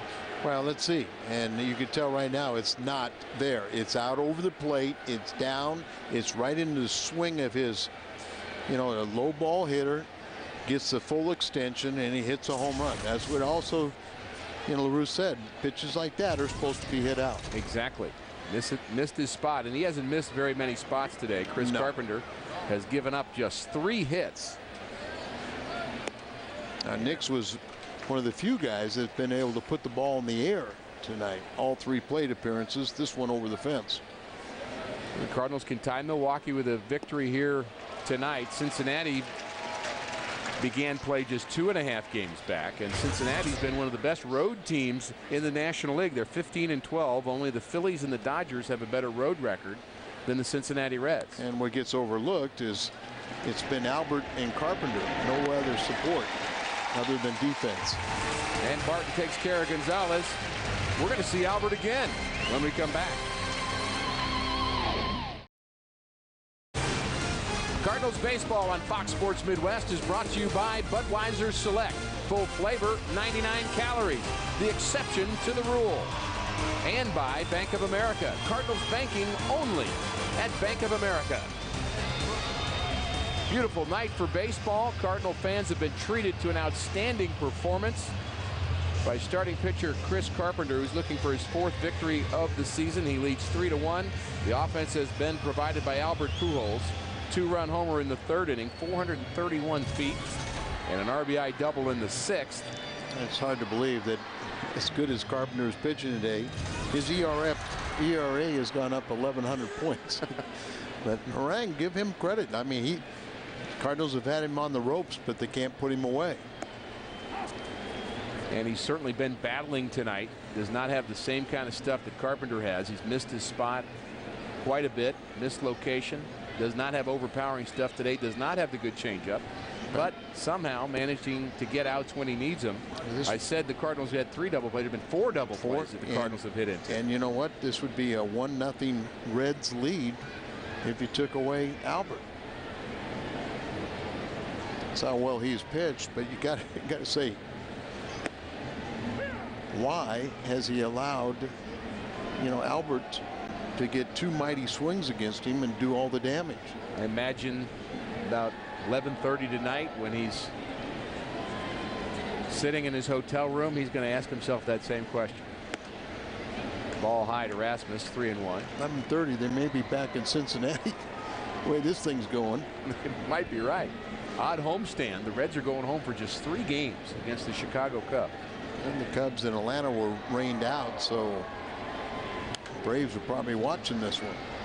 Or excuse me, the Cubs. The Reds just haven't really had a big losing streak all season long. They've never been more than 4.5 games out of first place since the start of the season. The Cardinals' low mark has been 3 games out, so both these clubs hanging with the division leader, which at this point is the Milwaukee Brewers. And you've got to figure the Chicago Cubs are going to play better before the season's over. Yeah, they, once they get Ramirez back and settle things down their bullpen. But I don't see any team in the Central Division running away with it. I don't either. And that's good for baseball. I mean, it's good to see that there's going to be competitive teams. Probably Pittsburgh and Houston will not be part of it, but there'll be a 4-team race with everybody else. 3-2 pitch is hit high into right field. And Jay Bruce will take care of another first-round pick, Colby Rasmus. And our prime cut of the game was delivered by Albert Pujols. Our prime cut by Hardy. See, missing location, and Albert hits his 17th home run. Last time out, missed location. He hits a double, just a laser off the wall. And all 3 RBIs for the Cardinals tonight off the bat of Albert Pujols. And there's a bullet. What a play by the third baseman. Oh my, you can't hit a ball harder than that. Are you kidding me? I mean, that's a big league and a good glove right there that, sticks his hand up in self-defense, but he's making sure he got his pretty face out of the way. How do you make this play? Watch this ball coming right at you. And you can see he didn't want any part. He was going to, hopefully it hit my glove, but it's not going to hurt me. The face tells everything, doesn't it? He looked in his glove and he just, his heart was pounding. You cannot hit a ball harder than that. No. Some people don't realize it, but many times a guy will hit a ball harder in a non-home run swing than he does when he hits a home run. It just has top spin, or it just doesn't elevate the ball. And Jerry Hairston Jr. can attest to that. He can tell you. Ryan Ludwig batting with 2 outs, takes a strike on the outside corner. He's down 0-2. Ludwig reached on an error in the 6th, also singled in the 2nd. He's 1 for 3. On a ball like that line drive, you make sure you catch it in the webbing and then hope the glove holds together. And a swing and a miss takes care of Ryan Ludwig. Nice job tonight by Aaron Harang. Chris Carpenter so far has been better. We go to the 9th. Cardinals 3, Reds 1. Well, we move to the 9th inning. It's been Chris Carpenter and Albert Pujols. But let's look at Harang as he starts off Ludwig with his slider, brought to you by Chevrolet, or pitch by pitch, couple sliders, and then he chases that one in the dirt. That's the one thing that, that Tony doesn't want these guys, is they're struggling a little bit to chase. But here's your story: 3 RBIs, 17th home run by Pujols, and a gem by Carpenter. Your 2 stars acting like stars here tonight at Busch Stadium. Chris Carpenter begins work here in the 9th inning. That was just pitch number 86. Albert Pujols supplying all 3 RBIs. And Chris Carpenter throwing nothing but strikes, giving up 3 hits through 8. The home run in the 8th inning by Lance Nix, the only blemish, the only number that's not a 0 on that board for Cincinnati. Yeah, solo home run, first he's allowed this year.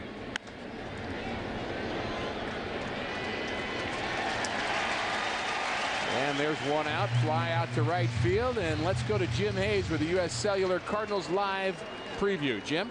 All right, Rick, here's what's coming up after the game. Another stellar outing by Chris Carpenter. We'll break that down. Albert Pujols has himself another huge night. We'll revisit that as well. Plus, we'll have Tony La Russa's post-game news conference as well as player reaction.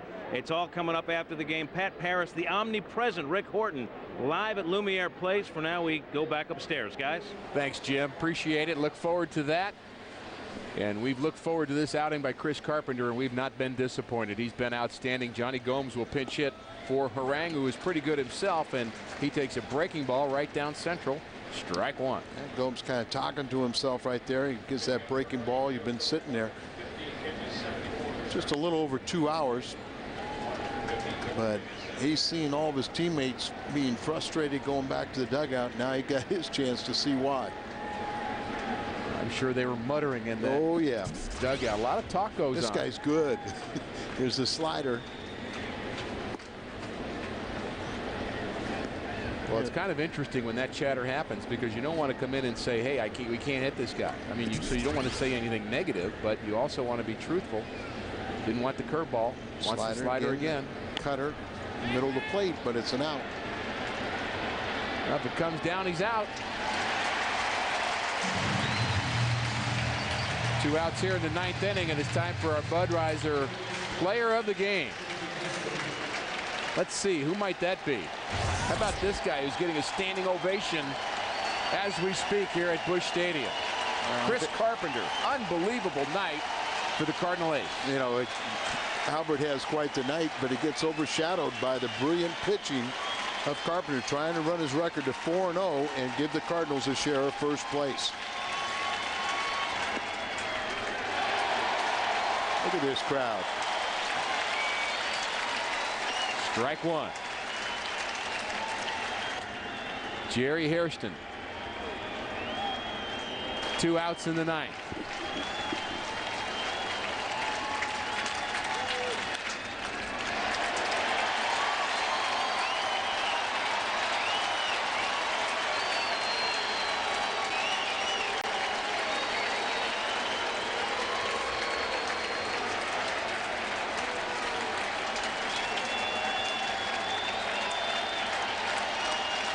Cardinal fans anticipating.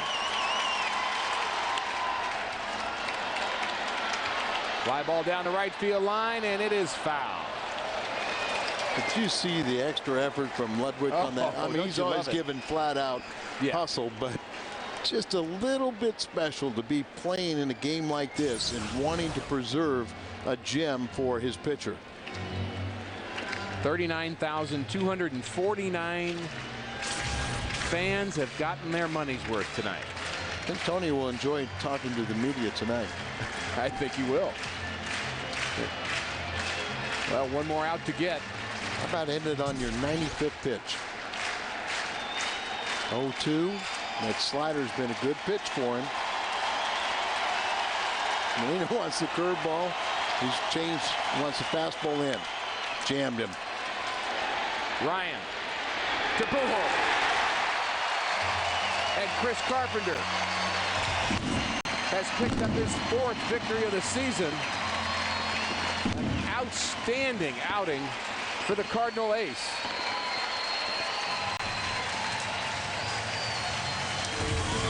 Cardinals even the series 2-2 with a victory against the Reds. More in a moment. The game is over with a Cardinal victory. Rick Horton and I are standing by to bring you U.S. Cellular Cardinals live from the Aqua Bar at Lumiere Place. Ricky's on his way over from Busch Stadium to join me. Here's what you can expect on Cardinals Live, the post-game edition. It's Carp versus the Orangutan, Part 6. Was it more like Rocky 6 or Return of the Jedi? We'll break it down. Plus, the 13-man pitching staff is running on E. Who's the latest Memphis Redbird to join the coop? And we'll take you back to Busch Stadium for player reaction and Tony La Russa's thoughts as well. Happy birthday, Noah Wiley from ER. Your Thursday night show is flatlined, but U.S. Cellular Cardinals Live will get your heart pumping again. Stick around. It's coming up next. Welcome to U.S. Cellular Cardinals Live. Albert Pujols provides the power. His 17th homer of the season gives the Cards a 2-0 lead in the third. He would drive in another run in the sixth to make it 3-0. And then it's the former Cy Young Award winner, Chris Carpenter. A complete game, 3-hit, 1 earned run performance for Chris Carpenter as he improves to 4-0 on the season. And the Cardinals earn a split of this 4-game series with the rivals from Cincinnati. Lumiere Place in downtown St. Louis, a site of U.S. Cellular Cardinals Live after Thursday, Friday, and Saturday home games. The Aqua Bar at the main entrance of the casino inside Lumiere Place is where you can find us on those nights, Thursday, Friday, and Saturday. Hello, everybody. Welcome inside the Aqua Bar at Lumiere Place. It's the post-game edition of U.S. Cellular Cardinals Live on Fox Sports Midwest. I'm Pat Paris. I'll be joined shortly by the former Cardinal hurler, Ricky Horton, as he makes his way over from Busch Stadium and the broadcast booth to join me to help break this one down. We'll take you back to Busch Stadium. We're going to hear from Chris Carpenter, among others. We'll also get you Tony La Russa's thoughts. And we'll break down Chris Carpenter's start against Aaron Harang, the 6th meeting between these two all-time, plus the latest on Kyle Oesch and the roster moves made today. Don't forget, Cardinal fans, we want your input in this show as well. It is U.S. Cellular text time. Send us a text message, 432-432. Remember to include your first name, where you're texting from in that message. Standard text messaging rates do apply. And Rick and I will, of course, read some of those text messages a little later on in the show. Right now, we're going to head back to Busch Stadium. Our Jim Hayes just moments ago talking to tonight's winner. It's Chris Carpenter. He's our Mid-America Chevrolet Dealers Player of the Game. Jim? Chris Carpenter moves to 4-0 with a complete game victory tonight. First, I want to ask about your teammate, Albert Pujols. You have a lot of fun watching that guy. 2-run homer, the run-scoring double as well. What do you think about a guy who does that so consistently, no matter what the offense is doing? It's amazing. You know, you got a player like that, and I think that these people here don't realize what they've got. This guy can come out every single night. It's come to be expected of him, and that's unfortunate. But he's a great player, a great hitter, the best I've seen. I've been able to watch him for 7 years, and I've never seen anything like it. You've been very good this season. Compare this outing tonight with your other outings? It was good. You know, again, I kept the ball down and moving and off balance, and you know, I made one pitch that I didn't like that he hit out. It was just a spinning slider in there, but you know, win's a win, and that's what we're looking for. And it was a fun night. Do you know early on when you have it going, when you have your command, the velocity, and everything's working? Well, I'm just you know, I'm going out there trying to go as hard as I can. I say that all along. If I execute, I'm going to have some sort of success. If I don't, I'm going to get beaten. And you know, I was able to execute again tonight. You certainly did. Congratulations. Thank you. Chris Carpenter. Pat, we send it back to you. All right, Jim, thank you very much. From Jim Hayes on the field with Chris Carpenter, we're going to go upstairs at Busch Stadium and have a view from the booth. It's Al Raboski ready to put a wrap on this one. And Al, simply put, Chris Carpenter was outstanding tonight for the Cardinals. No doubt about it, Pat. When you go out there and you throw a complete game, throwing only 95 pitches, you have from start to finish, you have good stuff, and that's what Chris does. He executes. He keeps the ball down in the zone. He changes speeds, and he's just such a tough competitor. It was so much fun to watch this. 2 hours and 5 minutes. The final out. Here he is attacking the zone. Look, a slider down and away. Just a perfect pitch, a pitcher's pitch. Then he comes back and throws another slider down there. Then he'll come back 0-2. He throws one. It's a little bit up, but he fouls the ball down, and then he shakes off a curveball, and he jams him with a fastball inside. A nice play by Brendan Ryan. He was in complete control here. His ERA, climbed up a little bit. It's about 0.70 now. And, he wins his 4th ball game. He's 4-0 in the season. All right, Al, thank you very much.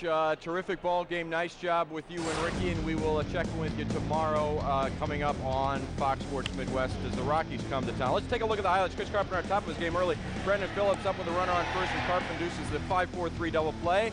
Quick, easy first inning for the Cardinal right-hander. To the 3rd, Albert Pujols up with a runner on, and he makes Aaron Harang pay. First pitch, Pujols, line drive to left center, turns into a 431-foot blast right here, his 17th of the season, 336 of Albert's career, now just 4 behind our very own Jack Clark on the all-time list. Top of the 4th, Carpenter facing Phillips again with a runner on first, and again, he hits into a 5-4-3 inning-ending double play. Carpenter getting the best of Harang and the Reds through 4. Cardinals up 2-0 at that point. To the 6th, and Albert Pujols continues to put on a show. Again, he's up with a runner on. This one, a liner to left, doesn't clear the wall, but it's over Nix's head. Colby Rasmus makes it all the way home from first, making it 3-0 Cardinals. To the top of the 7th, Carpenter keeps on rolling, and Phillips is up again. This time, Carp gets him to chase a slider low and away in the zone. 3rd strikeout of the night for Carp. He faces the minimum through 7. To the 8th, Carpenter facing a red-hot Cardinal killer, Lance Nix, as he misses his spot, and Nix crushes it to right. 3rd in the series for Nix, makes it 3-1. First home run allowed by Carpenter since September 21st of 2006. That's 11 starts. Carpenter not phased, though. Next guy up, Alex Gonzalez, grounds out weakly to 3rd base. Easy play for Joe Thurston. Carp through 8 for the 2nd time in 3 starts. To the 9th, 2 outs, and Chris Carpenter gets Jerry Hairston to ground out to short. He goes the distance, the 3-1 win. First complete game for Carpenter since that same date of September 21st, 2006, when he gave up his last home run. A 3-hitter tonight for Carpenter. Very sharp, very efficient as well. How about a 95-pitch outing? His ERA now all the way up to 0.71. Carpenter improves to 4-0 on the season. And we mentioned the offense. Well, thank Albert Pujols for much of the offense. In fact, he delivers all 3 of the runs, 2 via the long ball and 1 with an RBI double as well. And so you can say you've got the reigning NL MVP doing the damage at the plate, and you've got the Cy Young Award winner from 05 as the guy who gets the job done. Complete game for Chris Carpenter on the mound. Let's head back to Busch Stadium now. Tony La Russa meeting with the media, brought to you by the Sheet Metal Workers Local 36. Yeah, that's a good idea right there. Yeah. Tony, would you say Carp was Carp and Albert was Albert tonight? You want to repeat that again? Because I didn't quite hear you. What did you say? Did you say Carp was Carp and Albert was Albert tonight? That's 2 superstars. I mean, what Carpenter did, I mean, he's so good. It's a pleasure to watch him, and you miss it so much when he's not pitching. I mean, he's amazing. That's just cranked out great pitch after great pitch. And then, Albert, Harang just gives us fits and made a couple mistakes to Albert, and there's 3 runs.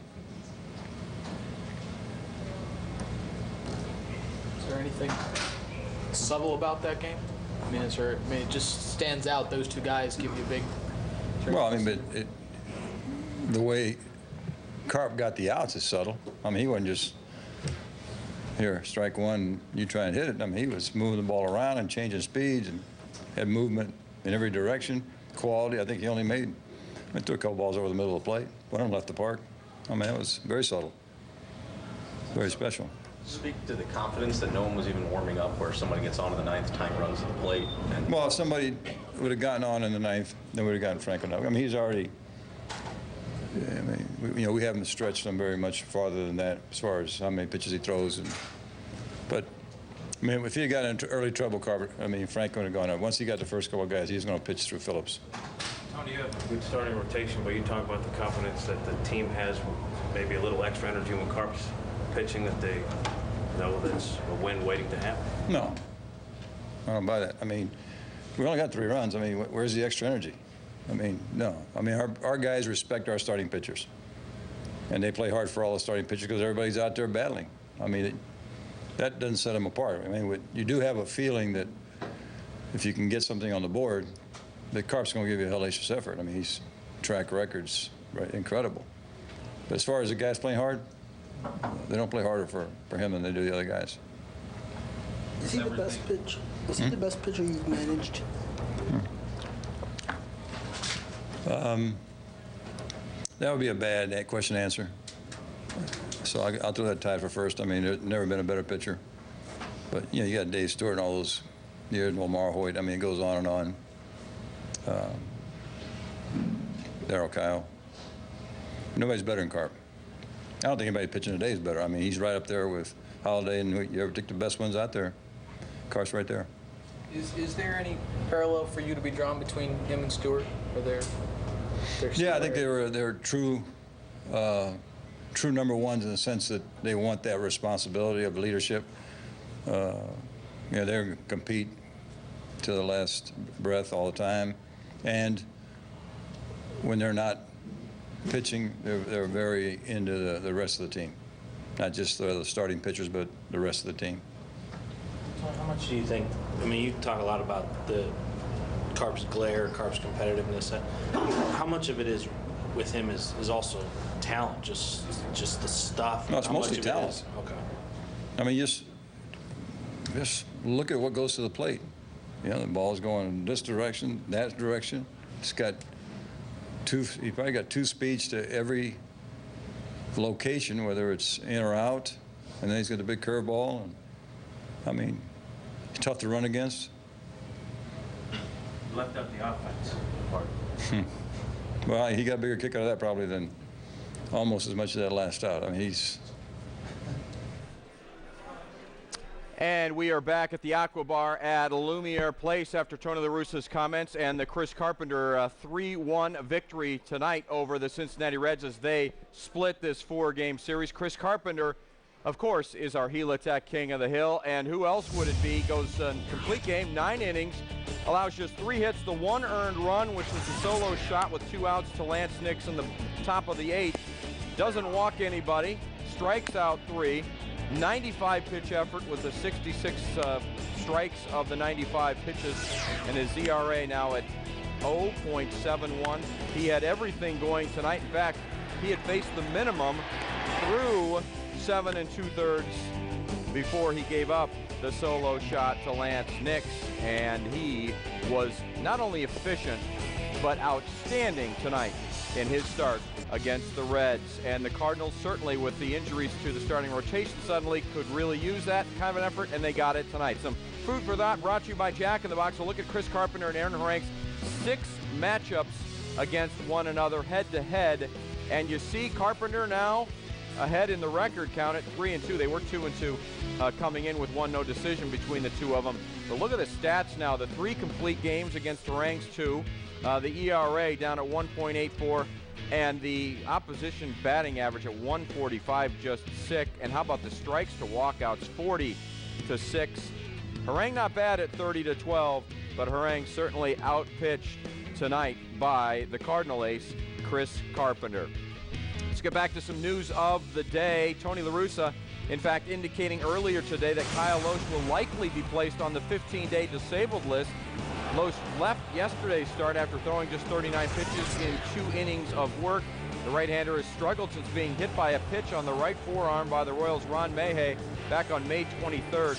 Brad Thompson now is expected to take Lohse's turn in the rotation Monday against Colorado. Let's take a look at the roster updates and all this Cardinal news that has been taking place today.